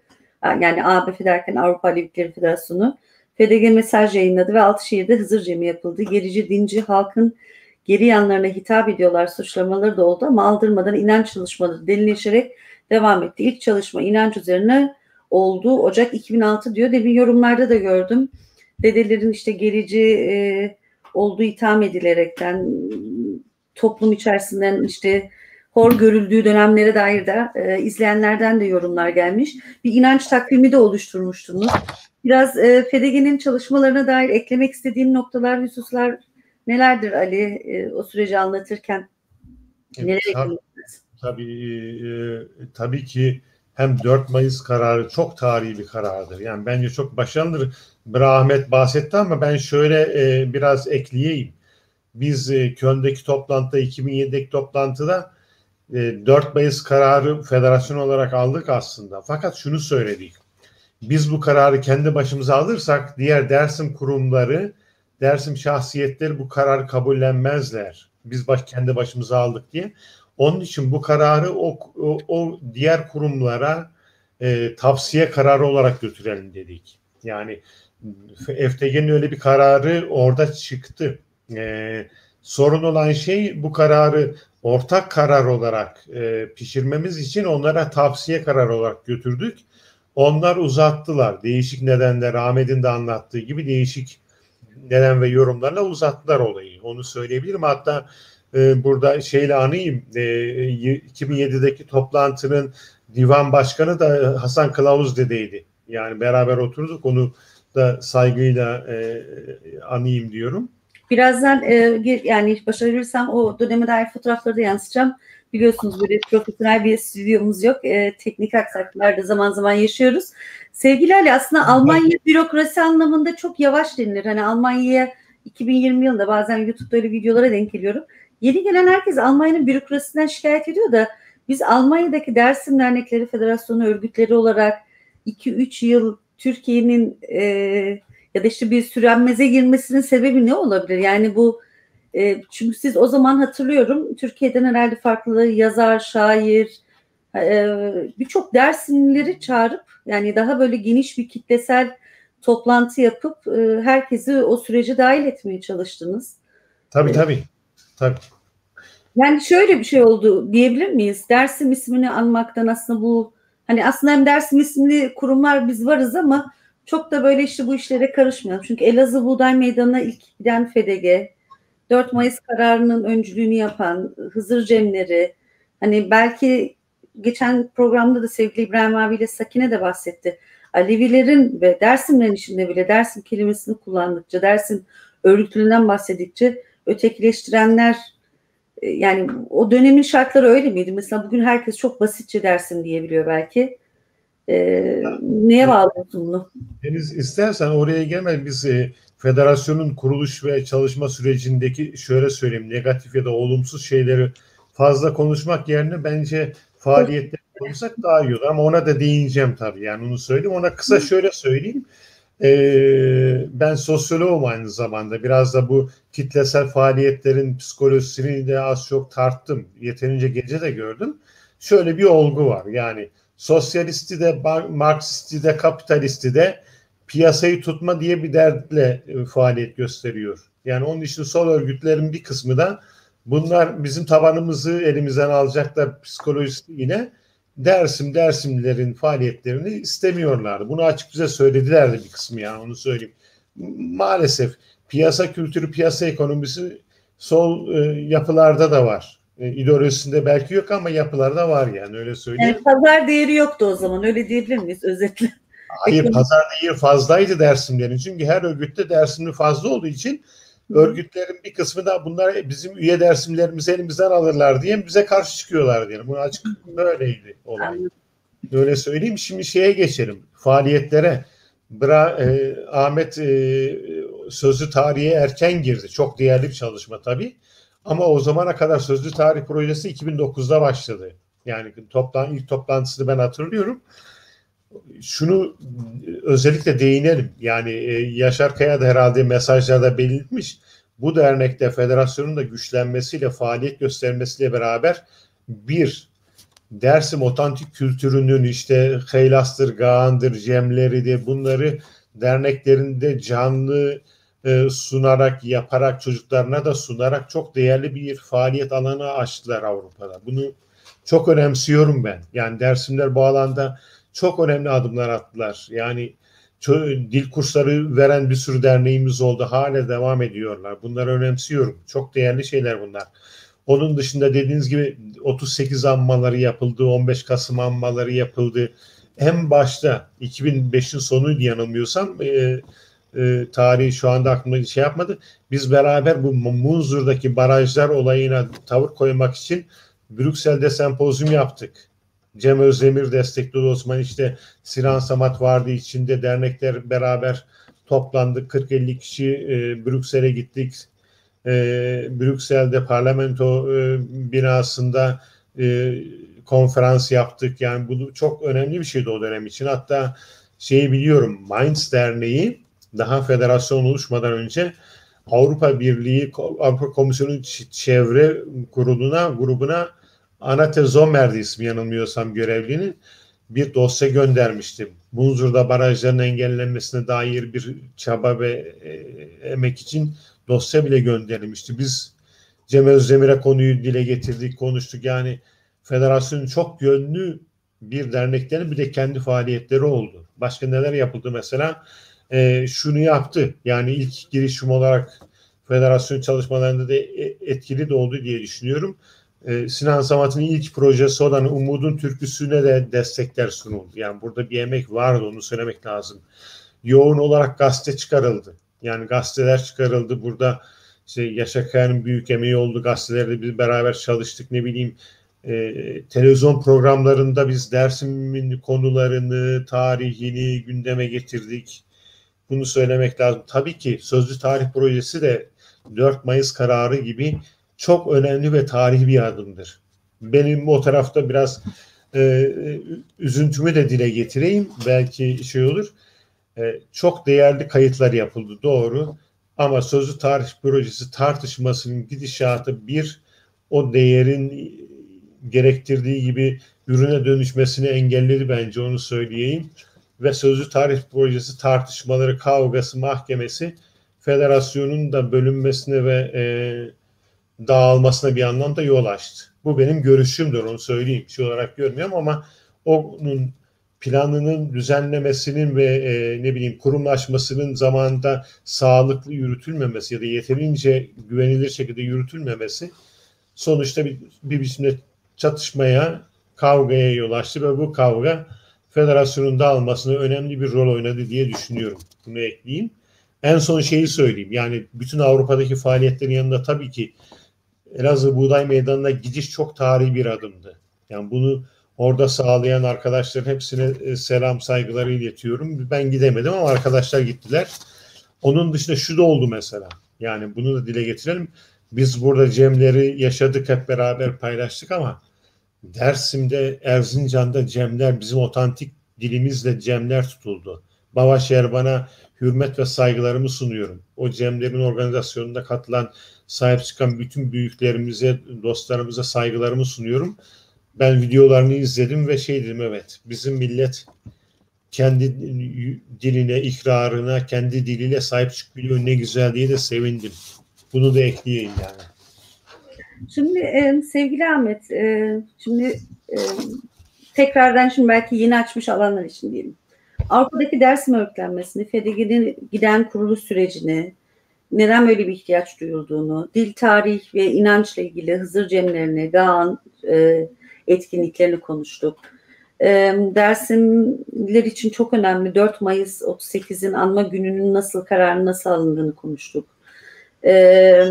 Dersim tarihiyle ilgili yine çok önemli bir proje olan Sözlü Tarih Projesi'ne dair kısa Ali Erenler ve Ahmet Can Polat değindi. O sürece giderken tabii ki Dersim'le ilgili biraz önce Ali bahsetti. Yol TV'de ilk başta annem Aysel Kılavuz Demir ve Hüseyin Güngör'ün sunduğu, daha sonraki süreçte gene Fadime arkadaşın, Fadime Hedef'in ve daha sonra Mehmet abi zannedersin Mehmet Gülmez sunuyordu. Vengama isimli bir program oldu. Yani Yol TV'de gerçekten Dersimlerin sesini duyurmakta büyük bir araç oldu ve Dersim'e yönelik güzel festivaller gerçekleştirildi. Belki onlara kısa değindik. Ali de haklı. Örnekleri anlatırken belki daha negatif, başımıza gelmiş olayları da anlatıyoruz. Keşke bir gün beni de burada moderasyon değil de bir gün de biri beni konuk alsın, ben de içimdekileri dökeyim. Çünkü ben de Sözlü Tarih Projesi'nin çalışanlarındaydım. O zorlu süreci hepimiz beraber belki yaşadık ama biraz da basın tanıtım işlerine baktığım için yükünü taşıyanlardan biri de bendim. Ben de çok dertliyim. Keşke ben de içimi derdimi anlatabilsem. Negatif şeyleri de konuşuyoruz ama şu an sorular da geliyor. Hep geçmişi konuşuyorsunuz. Geçen programda da geldi. FDG'nin neden şu an sesi soluğu çıkmıyor? FDG şu an ne yapıyor? Buna dair şeyler de geldi. Sen biraz önce Sözlü Tarih Projesi'ne değindin. Ama kuruluş aşamasından beri herhalde bunu söylemekte çekinemeyiz. Hep önüne taşlar koyulmuş, karalamalar, aynı gün festival gün olduğu gün Frankfurt'ta başka alternatif festivallerin yapılmak istenildiği, hep böyle önüne taşlar ve engeller konulmuş bir projenin de herhalde sevgili Ali'yi kaybettik. Ali bizi terk etti, sevgili Ahmet. Yani çok zorlu süreçlerden geçildiğini de biliyoruz. Sen Ahmet yani kısaca özetleyerekten aslında geçtin. Zaman da ilerlediği için biliyorum zamanı değerlendirmek istiyorsun, kullanmak istiyorsun. Evet. FDG'nin değerli çalışmaları vardı ve FDG şu anda maalesef bölünmüş. Siz 14 dernek olarak 9 resmi, 4 tane de inisiyatifle başlamışsınız ama şu anda FDG ne durumda, neler yaşandı, Sözlü Tarih Projesi'ne dair karalamalar dedin, yapıldı. Belki ilerleyen günlerde başka arkadaşları da tekrar buraya konuk alıp konuşuruz. Hani tek taraflı olmasın, hatta belki birçok kesimi de belki yaparak bu tartışmayı da ilerletebiliriz. Neden FDG bugün bu durumda? Sözlü Tarih Projesi biraz oralara dair ben biliyorum da hani izleyenlere bilgi verebilir misin? Konuya hakim olmayan arkadaşlar. Yani şimdi şöyle söyleyeyim, soruları veya gelen yorumları ben de takip ediyorum. Haklı olarak bazı arkadaşlar iyi güzel geçmişte yaptınız, iyi güzel de gelecekte ne yapacaksınız? Şimdi konumuz, yani programın konusu işte kuruluş, Avrupa'da Dersim örgütlenmesinin kuruluşu falan olduğu için aslında biz şimdiye kadar ne işler yaptık onları kamuoyuyla paylaşmak istedik. Yani en azından çok önemli gördüğümüz şeyler neydi? Yani deminden beri saydığımız gerçekten de çok ilke imza attık. Çok ilke imza attı Avrupa Dersim Dernekleri Federasyonu. Bunların tekrar söylemek istiyorum. Tabii ki bunlar kolektif çalışmalardı. Şu soru da hep geliyor ve eleştiri geliyor. Diyorlar ki hiçbir şey, sanki her şey FDG ile mi başladı? Arkadaşlar böyle bir iddiamız yok. Kimsenin böyle bir iddiası olmadı. Her şey FDG ile başlamadı elbette. Demin de hem sevgili Ali Erenler'in hem de benim baştan saydığımız gibi federasyonun oluşmasına kadar gelen süreci tek tek anlattık. Yani bunlar uzun süreli tartışmalar, ihtiyaçlardan doğan tartışmalar sonucu belirli bir evreden geçerek, belirli bir olgunluk alarak FDG'nin kuruluş aşamasına gelen noktalardı. Yani bunları işte her şey FDG ile başladı, bitti anlamında bir iddiamız yok. Bu böyle anlaşılmasın. Tabii ki FDG çok önemli işlere imza attı ve bunu buradan da açık yüreklilikle söylemek istiyorum, söylüyorum. Her ne kadar bunlar kolektif çalışmalarsa da ama dönemin FDG Başkanı Yaşar Kaya'nın burada korkunç derecede emeği var. Bunu da görmek, bunu da söylemek gerekir diye düşünüyorum. Hala da öyle. Maalesef biz hala da öyle. Zaman yük birkaç hala da öyle. Gerçekten bunu da söylemek zorundayız da yani. Şimdi yani o kadar çok önemli düşünebiliyor musunuz? Tarihi bir olay. Aradan 70-75 yıl geçmiş ve gidiyorsunuz Buğday Meydanı'nda kimsenin cesaret bile aklından geçirmediği, cesareti boş ver, aklından bile geçirmediği bir dönemde o dönemin Federasyon Başkanı Yaşar Kaya, Mehmet Gülmez gibi arkadaşlar gidiyorlar. Orada bir örgütleme yaparak ilk defa gidiyorlar Buğday Meydanı'nda, Elazığ Buğday Meydanı'nda Seyit Rızaların asıldığı meydanda bir anma gerçekleştiriyorlar. Belki de sosyal medyada da görmüşsünüzdür. Yaşar Kaya'nın o günkü konuşması gerçekten de tarihi bir konuşma. Bunu böyle görmek gerekir. Yani bunlar 38'in gündeme gelmesinde çığır açan noktalardır. Bunları böyle görmek ve vurgulamak gerekir. Geçmişte yaptığımız işlerle de hakikaten de övünmek de hakkımızdır diye düşünüyorum. Ama tabii ki bundan sonra yani onların üstüne oturup dinleneceğiz, tamam yaptık değil. Bundan sonra onların devamını tabii ki getirmek lazım. Şimdi FDG'nin yaptığı işler sadece 38 ile sınırlı değildi. Demin de söylediğimiz gibi inanç boyutunda da çok önemli işler yaptık. FDG Avrupa'da Kırmancıki dilinden, Zazaca dilinden cemlerin en azından yapılmasında öncü rol oynadı. Baba Şervan gibi pirlerimizin, Baba Seyyid Ali gibi, işte Devres İsmail gibi pirlerimizin sayesinde Avrupa'da Kırmancıki cemler yapılmasına öncü oldu ve bunlar Türkiye'de de yansıdı, Türkiye'de sıçradı. Türkiye'nin çeşitli yerlerinde de Kırmancıki cemler yapılmaya başladı. Önümüze koyduğumuz en büyük hedeflerden bir tanesi ve çok kısıtlı, yani hedefimize ulaştık diye düşünmüyorum ama gene de önemli çalışmalar yaptık. En azından dil bazında öğretmen yetiştirme kursları açtık. Bu çok önemli bir olaydı. Çünkü o dönemde çoğu bölgelerden bize talep geliyordu. Ya ders öğretecek bir kitap veya bir şey yok mu? Elimizde gerçekten de materyal yoktu. Veya nasıl öğretebiliriz gibi bizden öğretmen talepleri geliyordu. Şimdi biz her bölgeye öğretmen gönderemeyeceğimize göre her bölgede bir öğretmen yetiştirmemiz gerektiği kanaatine vardık ve onun için de Köln'de öğretmen yetiştirme kursları açtık. Birkaç öğretmen de yetiştirdik. Yani bu da hakikaten de yaptığımız çok önemli çalışmalardan bir tanesi. Diğer önemli çalışmaysa yani o kadar uzun süre sonra Avrupa'da Dersim festivalleri organize ederek binlerce Dersimlinin bir araya gelmesini sağladık. Yani bunlar gerçekten de tarihi olaylardır. Bunları görmek gerekir. Şimdi FDG dönemi benim burada niyetim yok. Yani kimseyi suçlama veya tartışma ortamı, işte şu oldu bu oldu dedikodu bazında tartışmak değil.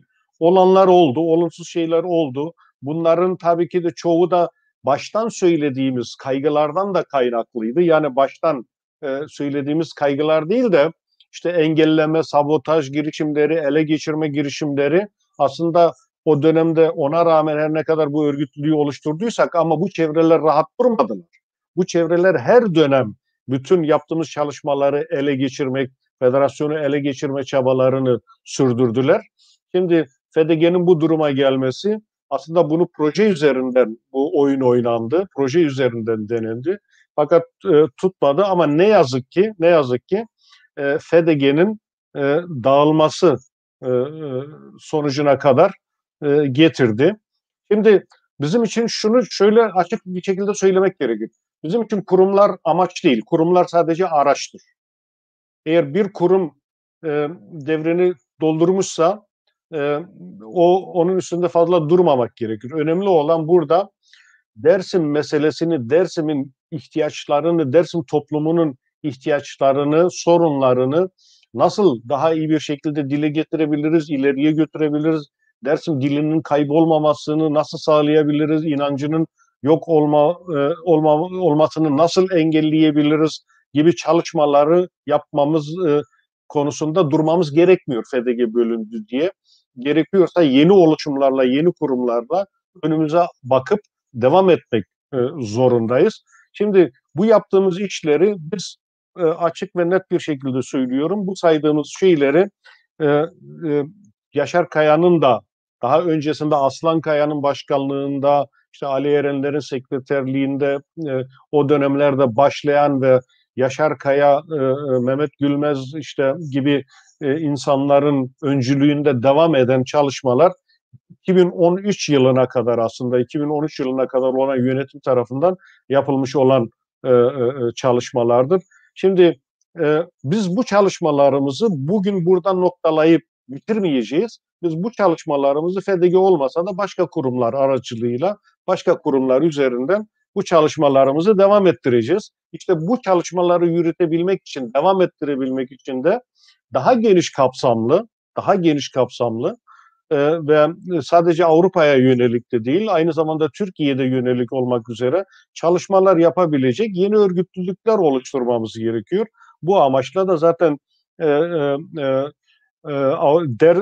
Dersim Tarih ve Kültür Merkezi adı altında yeni bir oluşum oluşturduk.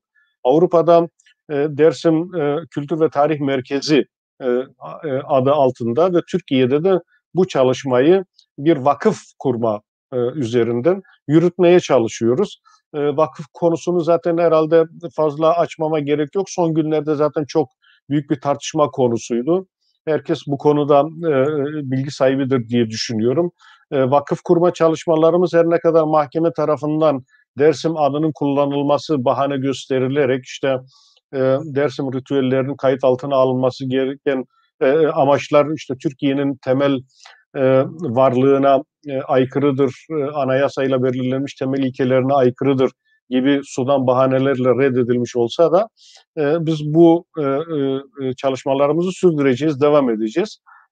Her şeyi elimizden gelen bütün çabaları yürüteceğiz. Şimdi çok kısa da olsa bir değinmiş olayım. Yani demin işte Ali İhsan Bey'den bir soru geldi. Aynı zamanda burada saygıyla selamlamak istiyorum. Dersim tarihine ve kültürüne, diline de çok hizmetleri olan Ali Dikme amcamız Avusturya'dan, o da aynı soruyu sormuştu. Geleceğe yönelik neler yapmak istiyorsunuz? İşte biz Sözlü Tarih Projesi sadece odaklı değil, daha geniş bir çalışma yürütmek için demin söylediğim Tarih ve Kültür Merkezi ve Vakfı oluşturmak istiyoruz. Bu Tarih ve Kültür Vakfı'nın temel amaçları 38'in yanı sıra bir Dersim hafızası oluşturmak. Esas amacımız bu. Yani şöyle bir algı var. Bilim dünyasında şöyle bir söylem vardır. 3000 yıllık tarihini bilmeyen bir toplum yok olmak durumunda. Hiç şansı yoktur. Ya. Şimdi biz kendi hafızamızı oluşturmak zorundayız. Ancak ki bunları da işte vakıflar gibi kurumlar oluşturarak nasıl yapacağız? Onların arayışı içerisinde olmamız gerekir. Vakfın amaçlarında işte Dersim'deki inanç ritüellerini kayıt altına almak, Dersim'de Kırmancıki diliyle ve başka dillerden Alevi beyitlerini, Alevi deyişlerini kayıt altına almak, Dersim kültürüyle ilgili önemli şeyleri kayıt altına almak, dilin kaybolmaması yönünde çalışmalar yapmak, aynı zamanda 38 katliamıyla ilgili bazı çalışmalar da içinde olmak kaydıyla tarihiyle ilgili çalışmalar yapmak gibi hedefler önümüze koyduk. Yani bunlardan tarihiyle ilgili işte kılamlarının toplanması, Veli Uçeni İmam gibi, Seykazi gibi, Slokız gibi değerlerin eserlerini korumak, bunları kayıt altına almak, gelecek kuşaklara aktarmak gibi hedefler koyduk önümüzde.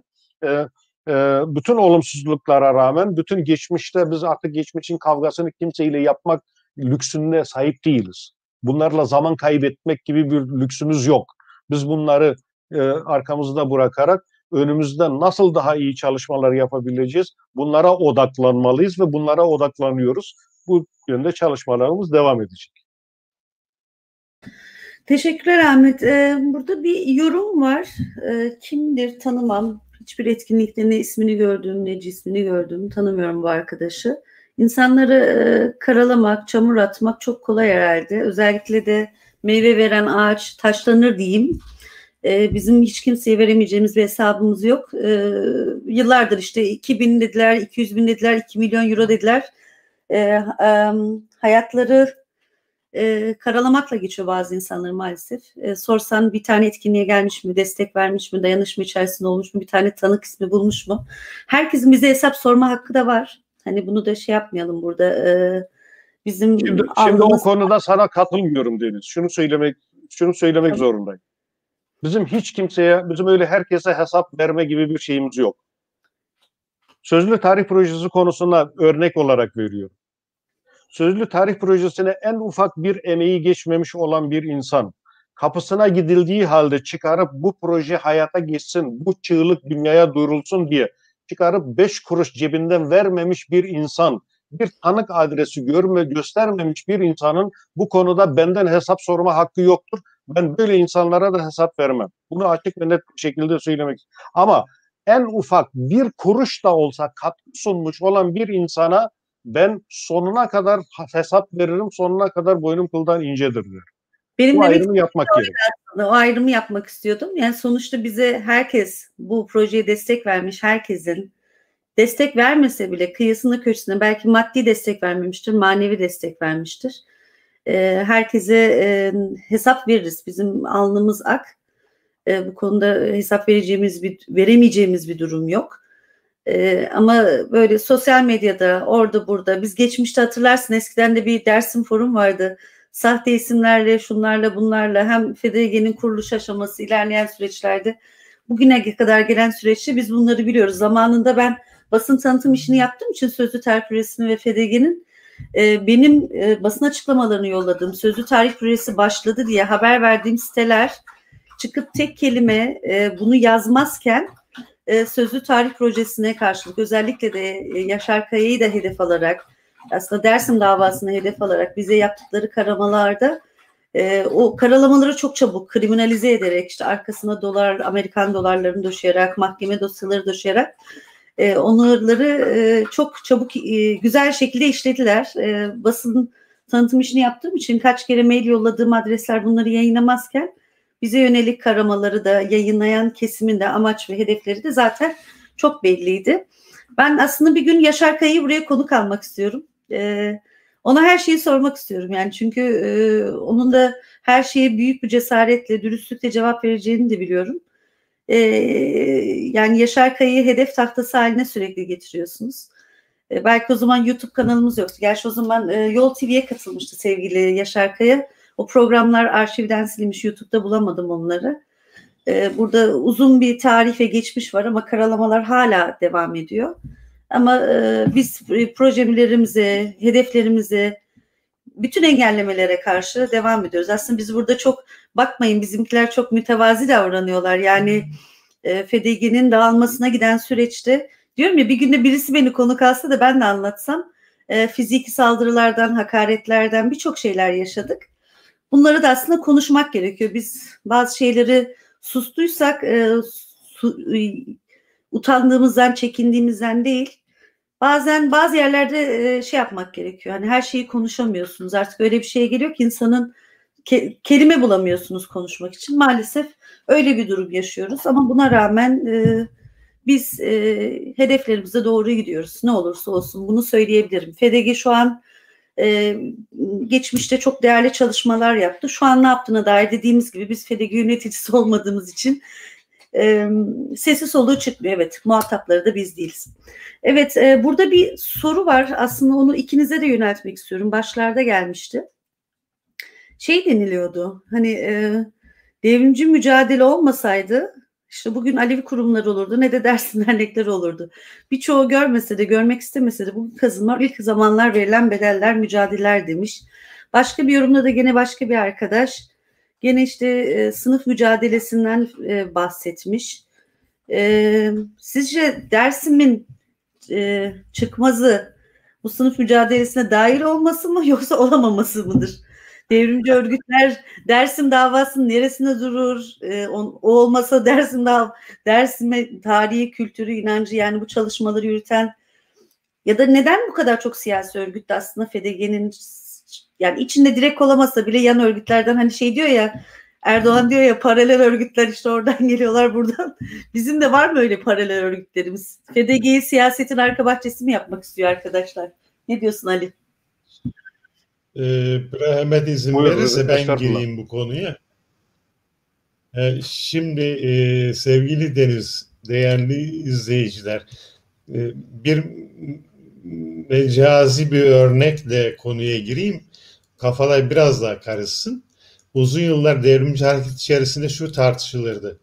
İşte feminist hareket büyüyene gelişene kadar devrim olunca kadınlar kurtulacak diye bir slogansı söz bile vardı yani. Şimdi bunu Dersim'e yönelik de kullanırsak devrim olunca Dersim kurtulacak derken biz dilimizi, kültürümüzü, kimliğimizi, doğamızı kaybetmekteyiz. Bu gerçeği görmek lazım. Bir de şunu ben söyleyeyim, az çok Marksizmle de ne bileyim mücadele tarihiyle de ilgilenmiş bir insan olarak söyleyeyim. Dünya değişti. 21. yüzyıldayız. Marksistlerin de, sosyalistlerin de, devrimcilerin de çağın, zamanın gereklerine uygun düşünsel faaliyet ve mücadele biçimleri seçmeleri gerekiyor. Sloganlarla bir yere varılamıyor ya da kalıplı düşüncelerle. 21. yüzyılda sınıf da değişti. O orak çekiç sınıfı 20. yüzyılda kaldı, 19. yüzyılda kaldı. Şimdi artık sınıf dediğiniz şey ya bilgisayar tuşları ya temizlikçi bezleri ya da satıcı yani satıcıların görevi. Yani çalışan emek sınıfına bir bakın. Burada sendikacı dostumuz var, Ahmet, sayıları belki verir. 30'lu yıllardan beri dünyada sosyologlar, araştırmacılar şunu söylemişler. Dünyanın emek sınıfı, çalışan sınıfı ağırlıklı olarak önümüzdeki dönemlerde hizmet sektörüne kayacak. Yani ağır sanayi işçisi değil, hizmet sektörüne kayacak deniyor ve şimdi verilen rakamlar onu onaylıyor zaten. Yani çalışan nüfusun %70'i 80'i hizmet sektöründe. Sizin 19. yüzyılda öğrendiğiniz Marksizm artık 21. yüzyıla yeniden yazılmak zorunda bir tarafıyla. Çünkü yapısal değişimler var. Bir. İkincisi, kusura bakmayın, ben çok rahat söyleyeyim. Yüreğim rahat çünkü. Devrim olana kadar benim dilim, benim kültürüm, kimliğim yok edilecekse valla devrim beni beklesin. Ama ben kendimle de ilgileneyim. Yani biraz toplumumuza örnek olsun. Kadın hareketine örnek olsun. Sevgili Ali, Hamburg'da sözünü balla keseceğim. Hamburg'da bir iş yerine gitmiştim sözlü tarih projesi başladığında. Ben açık söyleyeyim, hani ne Alevi Derneği'nde yöneticilik yapmışken hiçbir şey için hiç kimsenin kapısına gitmedim. Yani arkadaşlarımın etkinlikleri de olsa bir tek sözlü tarih projesi için, ki biz zamanla yarışıyorduk, yaşlarımız ölüp gidiyordu. Kendi içimizden o öz kaynaklarla bu projeyi yapalım dedik. Çünkü bir yerlere başvuru yapıp proje yapıp para almaya da vaktimiz yoktu. Hamburg'da işte Dersimli bir iş adamını tespit edip kendisiyle görüştüğümde bana aynen şu cümleyi söyledi. Bugün izlerse bir gün tesadüfen bu programı, bir gün ya da bir yerde denk gelirsem ben söylemek istiyorum. Aradan 10 sene geçti. 2009-2010 yılından bahsediyor. 11-12 sene şu cümleyi kullandı. Bırakın dedi bu işleri. Dersim sözlü tarih projesi falan. Biz dedi Kürdistan'ı kuralım dedi. Kürdistan'ı kurduktan sonra arşivleri açarız dedi. Kürtler bir derede boğulmak isteniyor dedi. Yani çok şaşırmıştım böyle. Şimdi zaman zaman böyle sohbetlerde aklıma gelirdi. Yani tek o örneği veririm. Gerçekten çok içler acısı. Yani ben bir gün Yaşar Kaya ile Dersim'de yürüyoruz böyle Mavi Köprü'ye doğru. Ben yolda gördüğüm her yaşlıyı kapıp sözlü tarih projesi için diyorum. Aha Yaşar, bir yaşlı daha gördüm. Acaba kaç yaşındadır diye bir tanık. Hani bütün o zamanımı orada değerlendireyim. Yaşar da dedi ki Eredeniz dedi, tatile gelmişsin. Biraz sağına soluna bak, bir flört et, yakışıklı birini belki görürsün. Benim gözüm hep yaşlılarda. Yaşlı arıyorum. Yani bir tane daha bulayım. Kızımı anneme bırakmışım. Oraya gitmişken işte orada hemen zamanı değerlendireyim. Bir yaşlı daha bulalım derken bir Dersimli iş adamının bana çıkıp, yani tek bir kuruş bağışta bulunmadı da, işte bırakın biz Kürdistan'ı kuralım, ondan sonra arşivleri açarız. Yani hep işte devrim olsun, Kürdistan kurulsun, o olsun, bu olsun. Hep Dersimlerin 100 yılı hiç gelmedi mi yani? Bizim 100 yılımız herhalde daha gelmedi. Öyle diyebilir miyiz sevgili Ali? Hala durum öyle herhalde. Aynen, bizim en azından düşünsel canlanmamız kısmen Avrupa'da, Türkiye'de de başladı diye düşünüyorum. Ama şartlar bizim aleyhimize. Bu gerçeği görmemiz gerek. Türkiye'deki şu andaki siyasal İslam iktidarının ana hedeflerinden birisi Dersim ve Alevilerdir. O anlamda sıkıntımız büyük ama ben şuna seviniyorum. Bütün eksiklere rağmen Avrupa'da, Türkiye'de Dersimlerin kendi dillerine, inançlarına ya da kültürlerine yönelik bir ilgisi ve canlanması var. Bizim yapabileceğimiz bundan sonra da bu canlanmaya nefes vermek diyeyim. Şey değil, yani bütün dünyanın, bütün insanlığın hayrına olacak bir adımı, bir şey hepimiz sahipleniyoruz. Bizim kültürümüz o zaten. Senin baştan sorduğun soruyu ben başka türlü çevireyim. Devrimcilik olduğu için Dersimliler derneklerini kurmadılar. Devrimci hareketlerin hepsinin içinde orantının üst katında Dersimler vardır. Onun için Dersimler bizden gitmesinler diye Dersim derneklerine karşı çıkmışlardır mesela. Yani bu gerçeği görmek lazım. Bizim kültürümüz kendi başına zaten sosyal devrimleri içeren bir kültürdür. Ben bir örnek vereyim, öyle bağlayayım yormadan. Bakın idam cezalarının kalkması için dünyada 100 yılı bulan mücadeleler verilmiştir. Bizim inanç kültürümüzde idam, öldürme diye bir ceza yoktur. En fazla cemin cemaatin dışına atarlar, selam vermezler. Bu hukuk tarihi için çok sıra dışı bir örnektir. Yani bizim kültürümüzde bence o sosyal devrim ya da dönüşüm dinamiği var, ışığı var. Yoksa işte o mücadele olmuş da Dersimler oradan kendine gelmiş gibi bir mantık yerli de değil, doğru da değil bence. Diyorum, öyle bağlayayım. Sevgili Ahmet, sen ne düşünüyorsun bu konuda? Ne söylemek istersin? Yani şimdi şu dikkat etmemiz gereken bir nokta var. Biz bu saatten sonra kavga değil, iş yapmamız gerekir. Bunu her Dersimli'nin aslında kavraması gereken bir durumdur. Aynı yerde mi olacağız? Aynı örgüt içerisinde mi? Çeşitli örgütlülükler içerisinde mi? Bu çok önemli değil ama önemli olan tüm Dersimlilerin siyasi düşüncesi ne olursa olsun kavraması gereken, biz Dersimlilerin artık birbirimizle kavga etmek yerine iş yapma zamanımız gelmiştir. Evimiz yanıyor. Bunu gerçekten ciddi, samimi olarak söylüyorum. Biz artık son aşamaya gelmişiz. Dilimiz kaybolmak üzere, kültürümüz kaybolmak üzere, tarihimizle ilgili çok az şeyi biliyoruz. Bildiğimiz şeyleri de doğru bilmiyoruz. Yani biz hepimiz elimize kovayı alıp suya koşup getirip bu yangını söndürmek zorundayız. Eğer bunu yapmazsak hepimiz yanacağız. Onun için birbirimizle kavgaya tutuşacağımıza iş yapmamız gerekir diye düşünüyorum. Şimdi demin bir iki arkadaş da güzel şekilde söyledi. Şunu biz FDG'nin ilk döneminden şimdiye kadar da gördük. Ne kadar Dersim adına çok iş yaparsak o kadar saldırıya uğruyoruz. Bu geçmişte de böyleydi, bu bundan sonra da böyle olacak. Eğer bu saldırılara göğüs geremiyorsanız, bu saldırılara karşı duramıyorsanız zaten Dersim meselesinin içine girmeniz de gerekmiyor. Bunu yapmanız mümkün değil. Şimdi sol örgütler Dersim'de olmasaydı bu şey olur muydu, olmaz mıydı sorusu. Ben baştan ne dedim? Dedim ki Dersim örgütlülüğünün oluşması bir ihtiyaçtan doğdu. Bir ihtiyaçtan kaynaklıydı. Şimdi Dersim'de neredeyse artık aşiretten fazla örgüt vardı. Değil mi? Şimdi Dersim örgütlerin sayesinde olmuş olsaydı, örgütler Dersim toplumunun, Dersim halkının taleplerine ihtiyaç vermiş oluyor olsaydı zaten böyle bir örgütlülüğü kurulma ihtiyacı hissedilmezdi.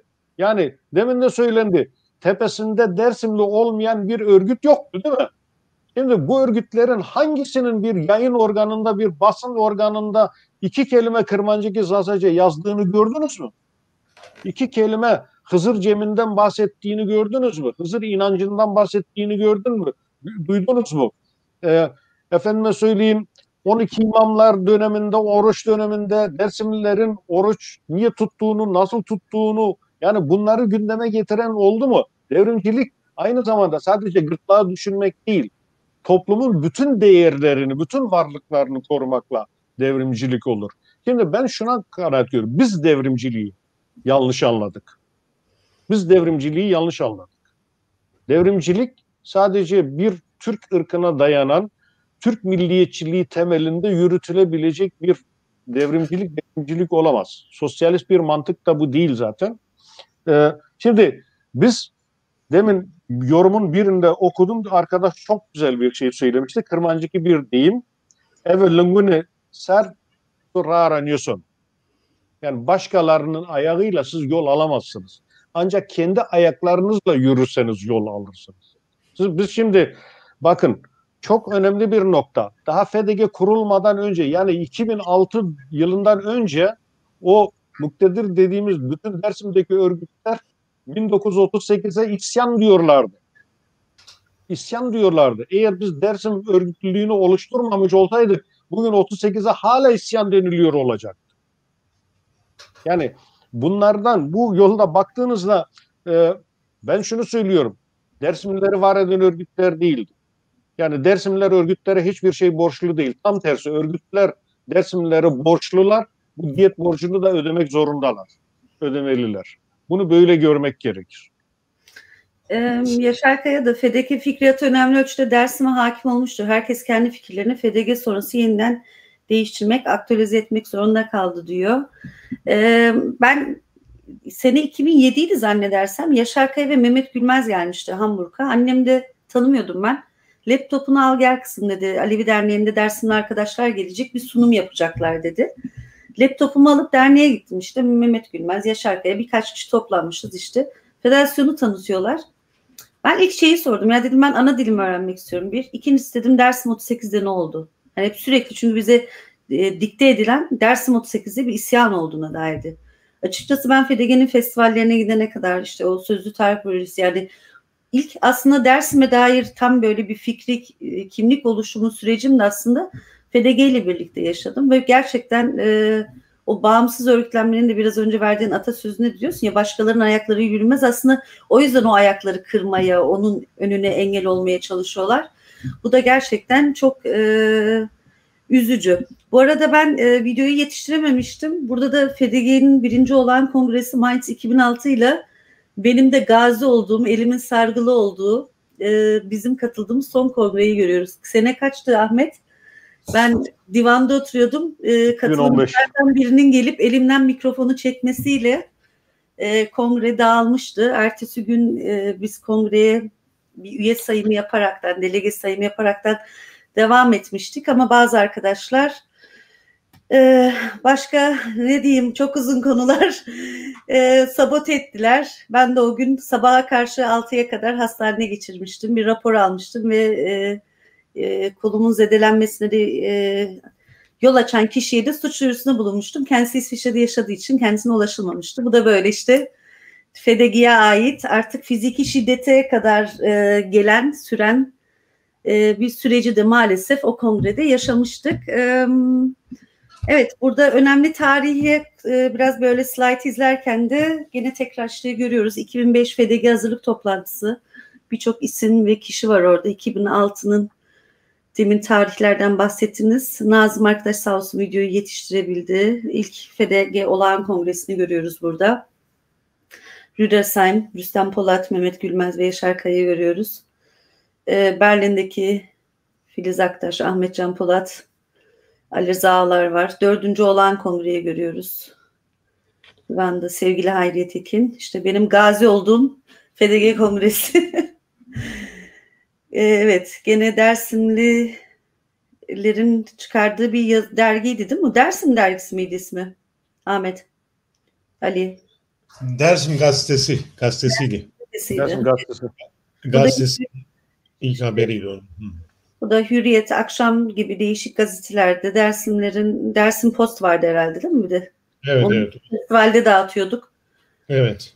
Evet, hem Dersimlerin o zaman yazılı basınıydı ya da FDG çevresinin kullandığı. Michigan'ın gazetesiydi. Evet, o zaman bayağı Milliyet falan böyle ana havuz medyada haber oluyormuşuz. Farklı gazetelerde. Şimdi imkansız herhalde, zor. Munzur haberi görüyoruz burada. Bu da mı gene FDG'nin çıkardığı bir yayındı? Hayır. Munzur'a ve Dersim'de Hüseyin Aygünler'in çıkardığı gazeteydi. Burada da gene Alevilerin sesine komple birkaç sayfa ayırmışlardı. 78. yıl dönümünde. Radikal'in çıkardığı, o zaman Radikal artık yok, çıkardığı bir ek vardı. Dersim renklerini görüyoruz burada. Burada da işte herhalde o tarihi kararın alındığı günün toplantısına herhalde 4 Mayıs toplantısına. Evet. Bu da 70. senede 70 yıldır kapanmaya yara diye başlattığımız Seyitlerimizin mezarı neredeki etkinliğinin afişiydi. Bir sonraki Hamburg'daki Sözlü Tarih Projesi'nin tanıtım gecesi, gene Sözlü Tarih Projesi için yapılan Alevi dernekleriyle, Dersim cemaatleriyle yaptığımız ortak etkinliklerin afişlerini görüyoruz. Gerçekten çok yoğun bir süreç ve dönemdi. Çok kısa bir sürede birçok tanığa ulaştık. Şu anda 400 küsür tanıkla röportaj yapıldı. Bu anlamda da emeğe geçen, belki bugün küs dargın da olsak herkese de teşekkür etmek gerekiyor buradan. Burada gene Dersim 38'e dair bir panel görüyoruz. Bir tek sadece Almanya'da da değil, İngiltere, Fransa, İsviçre, birçok ülkede de buna dair paneller yapıldı. Türkiye'de de aslında lokomotif görevini de gördü FDG diyebiliriz değil mi? Buradan Türkiye'de. Burada gene Zinigedi'ni görüyoruz. Erzincan Zinigedi Ağustos 39'da yapılan bir katliam. Seyit Rızalar'ın mahkeme sürecine dair ya da o 15 Kasım anmalarını görüyoruz burada. Farklı katılım ve katılımcılarla, tarihçilerle, akademisyenlerle yaptığımız önemli etkinliklerden kesitler. Evet, bugün FDG'nin kuruluş sürecini konuştuk. 37-38 Sözlü Tarih Projesi'nden bahsettik. FDG'nin yaptığı değerli çalışmalardan ve tekrar ediyoruz burada. Biz demiyoruz ki Dersim davası FDG ile başladı ya da ondan önce hiçbir şey yoktu. Ama FDG Dersim kimliğine, kültürüne, tarihine dair daha somut adımlar atarak 4 Mayıs, 15 Kasım, Seyitlerimizin mezarı nerede diyerekten ve Dersim festivalleri hazırlayaraktan ve Sözlü Tarih Projesi gibi önemli projelere imza ataraktan, Kırmançık dilinde cemler yaparaktan gerçekten hafızayı, belleği tekrar diriltti, kendine getirdi. Şu anda da Avrupa'da kurulmuş olan Dersim Tarih Kültür Merkezi var. Kısa bir süre önce de programlar yaptık. YouTube kanalımıza bakabilirsiniz. Türkiye'de de Dersim Tarih Kültür Vakfı kurulmak isteniyordu. Fakat 1. Tunceli Asliye Mahkemesi tarafından anayasaya aykırı olduğu için bir Dersim diye bir bölgenin olmayışı, ikinci vakfın amaçlarının anayasaya aykırı olması nedeniyle maalesef bir red süreci var. Şu an itiraz edildi. O zamana dair evet, Türkiye'de de hem Erdoğan'ın mecliste yaptığı konuşma, Onur Öymen'in Dersimlere yönelik sarf ettiği sözlerden kaynaklı da bir dönem bayağı basında yer alıyorduk. Hasan Aytaç iyi yayınlar diyor. Devrimci arkadaşlar dünyanın bütün halklarıyla dayanışma için olduklarını söylüyorlar. Bizden niye esirgiyorlar? Kendileriyle yüzleşmelerini öneriyorum demiş. Kendisine de saygı selamlarımızı iletelim. O da bizim Dersim Tarih Kültür Vakfı'nın kurucu başkanı. Burada da gene bir Şervan Barıyaz, Hasan Ali İşlek'te'nin hem Dersim'de Sait Baksi'yi görüyoruz. Hızır Cemleri. İsmini belki şu an hatırlamadığım dedeler var. Bochum'da gene sevgili Ali Nikbay'ı görüyoruz. Ruhu şad olsun, kendisi artık aramızda değil. Erzincan'da yapılan bir Hızır Cemi. Erzincan Molla Köyü'nde. FDG İtikat Divanı'ndan Şervan Baba'nın katıldığı. Burada da tekrar herhalde Bochum'da yapılan bir cemini görüyoruz. 12 imamlarla ilgili bir cem. Zone Hızır Cemi diyoruz. Dersim Gemeinde'de Bochum'da gene yapılmış. O anlamda da gerçekten Bochum ve Darmstadt, Köln'de tabii ki Ali de başına bahsetti. Ben ilk 96 yılına katılmıştım. Bir Dersim Kültür Haftası vardı. Çok güzel geçmişti gerçekten. Sevgili Sıla Kız da o gün oradaydı kemanıyla. Çok coşkulu birkaç gün süren güzel bir kültür haftası yaşamıştık. Umarım ilerleyen zamanlarda, günlerde pandemi atlattıktan sonra zaten birbirimize çok hasret kaldık.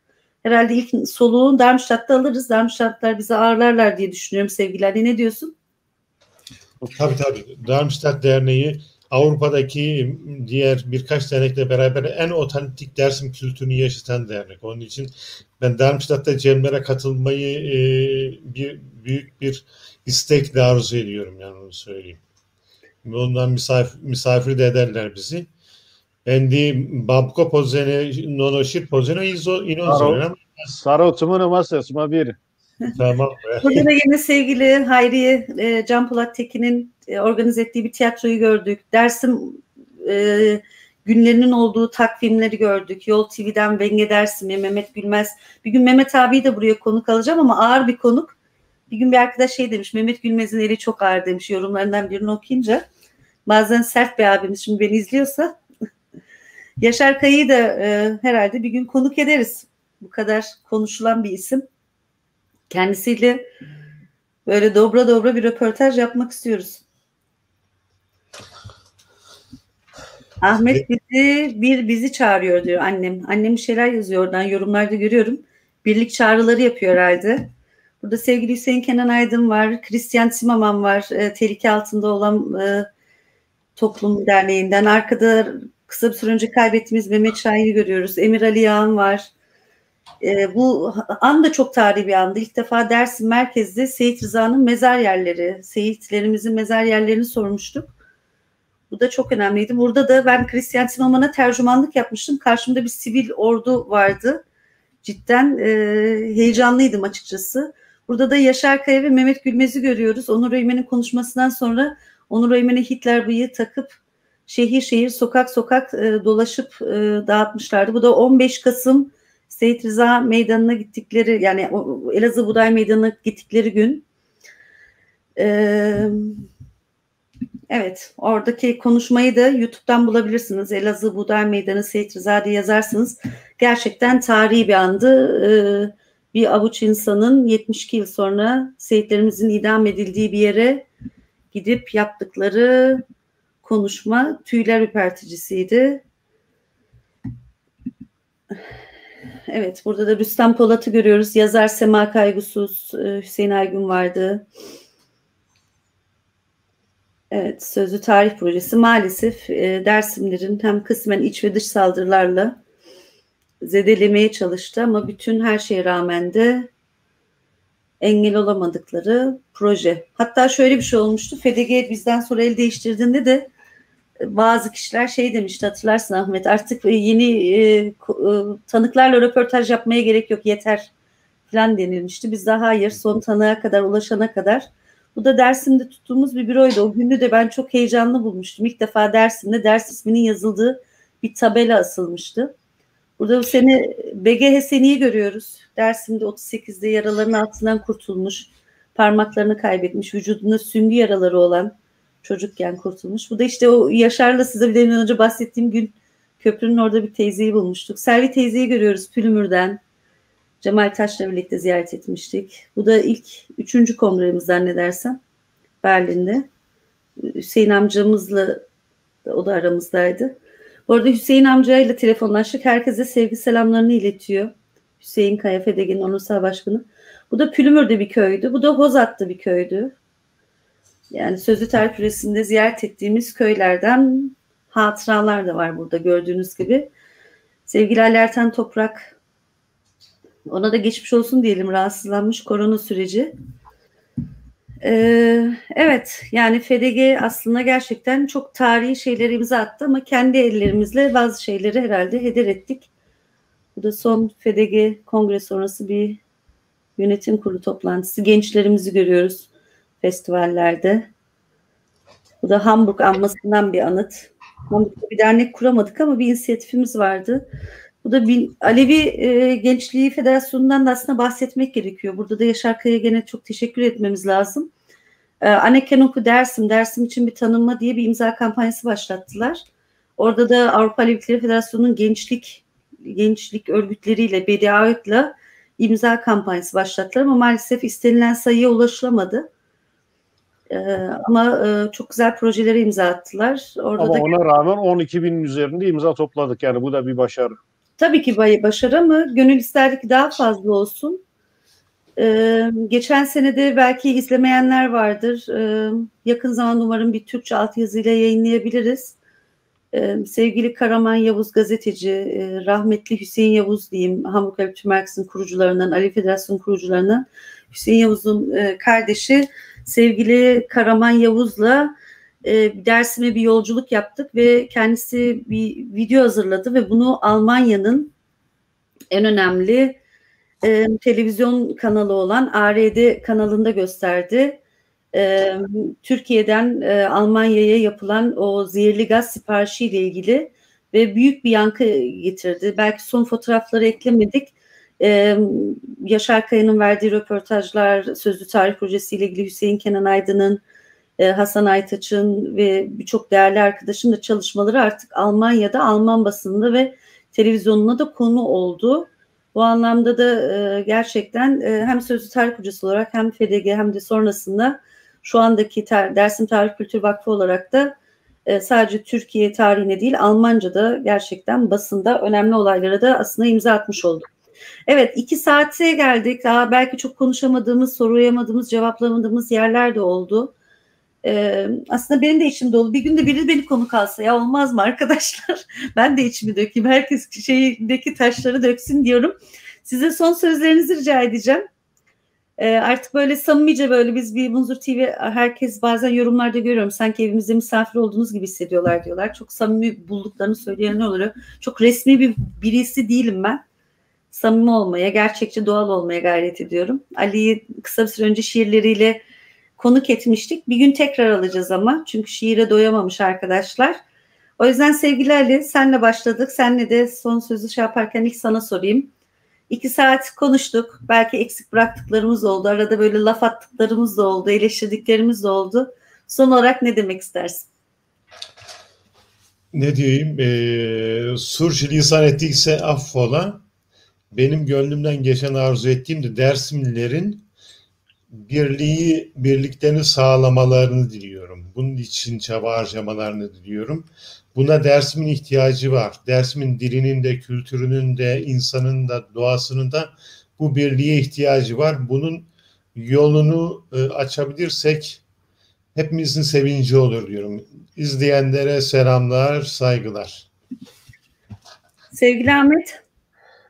Ben son sözümü söylemeden önce çok kısa 2 tane noktaya değinmek istiyorum. Yorumlarda geldiği için onları cevapsız bırakmayayım. Bir arkadaş dedi ki bölgecilik işte Dersim, galiba o yanlış anlaşıldı. Arkadaşlar biz burada Dersim derken sadece Mameki'yi kastetmiyoruz. Dersim bizim için sadece Mameki değil. Yani bugün ki Tunceli il sınırlarıyla bağlı değil. Dersim bizim için, bizim kastettiğimiz Dersim geniş Dersim coğrafyasıdır. Tarihi Dersim coğrafyasını kastediyoruz. Bunu söylemiş olayım diye bir arkadaş da şunu sormuştu. Ekeme ne demek diye. Onu belki hala dinliyorsa o arkadaş söyleyeyim. Bizim yeni kurduğumuz bir oluşum olan Dersim Tarih ve Kültür Merkezi'nin kısaltılışıdır EKM. Bunu söylemiş olayım. Son sözüm olarak şunu söyleyeyim sevgili Deniz. Şimdi biz deminden beri saydığımız bunca emekler vererek bir şeyler meydana getirdik. Bir miras oluşturduk. Bunu açık söylemek lazım. Biz bu mirasımıza bundan sonra da sahip çıkacağız. Yani FEDG döneminde yapmış olduğumuz bu çalışmaları burada bırakmayacağız, noktalamayacağız. FEDG döneminde yapmış olduğumuz bu çalışmaları bundan sonra Dersim Kültür Tarih Merkezi adı altında çalışmalarımıza devam edeceğiz. Şunu da eklemiş olayım. Bu deminden beri saydığımız bütün projelere imza atmış olan arkadaşlar hepsi bundan sonra bu değerli çalışmalarını bu çatı altında yürütecekler. Bunu buradan herkese duyurmuş olayım. Aynı zamanda bu saate kadar bunu bizi izleyen, sabırla izleyen, yorumlarıyla da aynı zamanda eleştiri de olsa katkı sunan bütün bizi izleyen herkese de çok teşekkür ediyorum. İyi akşamlar diliyorum. Evet. Ben bugün valla her programda diyorum, sürçülisan ettiyse bu sefer demeyeceğim. Az bile dedim bazılarına, içim çok dolu. Bugün çok böyle bağımsız, nötr bir moderatör olamayacağım. Çünkü insanın içi acıyor gerçekten. Bazı şeylerin böyle saygısızlık yapılması, halı altına örtülmesi, hala da böyle yorumlarda bazılarının, emek harcamayan insanların bilip bilmeden yorum yapmaları, o süreci de, zor süreci yaşayan bir insan olarak tabii ki bana da dokunuyor açıkçası. Bizi izleyen herkese, dostlara özellikle, çünkü biliyorum hepsine sevgi selamlarımı iletiyorum. Onlar da olmasaydı FEDG olmazdı, o festivaller olmazdı. Özellikle o kadınlarımıza yemeklerimizi yapıp şiiri zerfeti, bize lokmayı, niyazı Dersim festivallerinde ve etkinliklerde sunan kadınlara saygı ve selamlarımı yolluyorum. Onların emeği büyük. Maalesef Dersim'de de fazla kadının adı, ismi, cismi görülmüyor. Arka planda kalıyorlar. Aslında hepsinin emeği, katkısı çok büyük. Onlara saygı ve selamlarımı iletiyorum. 2 Ocak 2021 yılda cumartesi günü Adem Karakoç konuğum olacak Esrar Edeyir'den. Canlı bir performans hazırlayacak. Beraberindeki Tarık Orda isimli arkadaşla. Kırmançki üzerine sohbet edeceğiz. Maalesef Türkçe sohbet edeceğiz. Kırmançki dilinde ağıtlar, şarkılar, diller, biraz aşk, biraz espri, biraz birbirimize takılacak. Hep ciddi konuları konuştuk. Adem'le dedik bir canlı performans müziği programı yapalım. Biraz da birbirimize takılalım. Biraz insanlar eğlensinler. Hep böyle ağır konuları konuşuyoruz. Sizi de o yüzden bekliyorum. Şimdi ne yapıyorsunuz? Bu videoyu beğendiğime tıklıyorsunuz. Paylaşıyorsunuz. Gruplarda, profillerinizde, sonra kontrol ediyorum ben hepsini. Daha sonra da Munzur YouTube kanalımıza abone oluyorsunuz. Hepinize saygı ve selamlarımızı iletiyoruz. İyi ki varsınız. Munzur TV çalışan arkadaşlara da Nazım özellikle buradan çok teşekkür ediyorum. Çok sağ olun. Ali Kılıç, sen de pandemi süreci herhalde evde oturuyorsun, gezemiyorsun. Bir gün seni de konuk alalım. Sen de bize dair herhalde anlatacakların vardır. Çünkü Dersim dediğimiz gibi bizim iç merkez coğrafyada birçok daha geniş bir coğrafyadan oluşuyor. Sen de çok gezdin, gördün, anlatacak muhtemelen güzel hikayelerin vardır. Bir gün seni tekrar burada konuk alıp ekranlarda görelim. Herkese iyi akşamlar. Sabahları sanıklo. Bumane Veşiye'de. Veşiye'de. Ezikman Veşiye'de.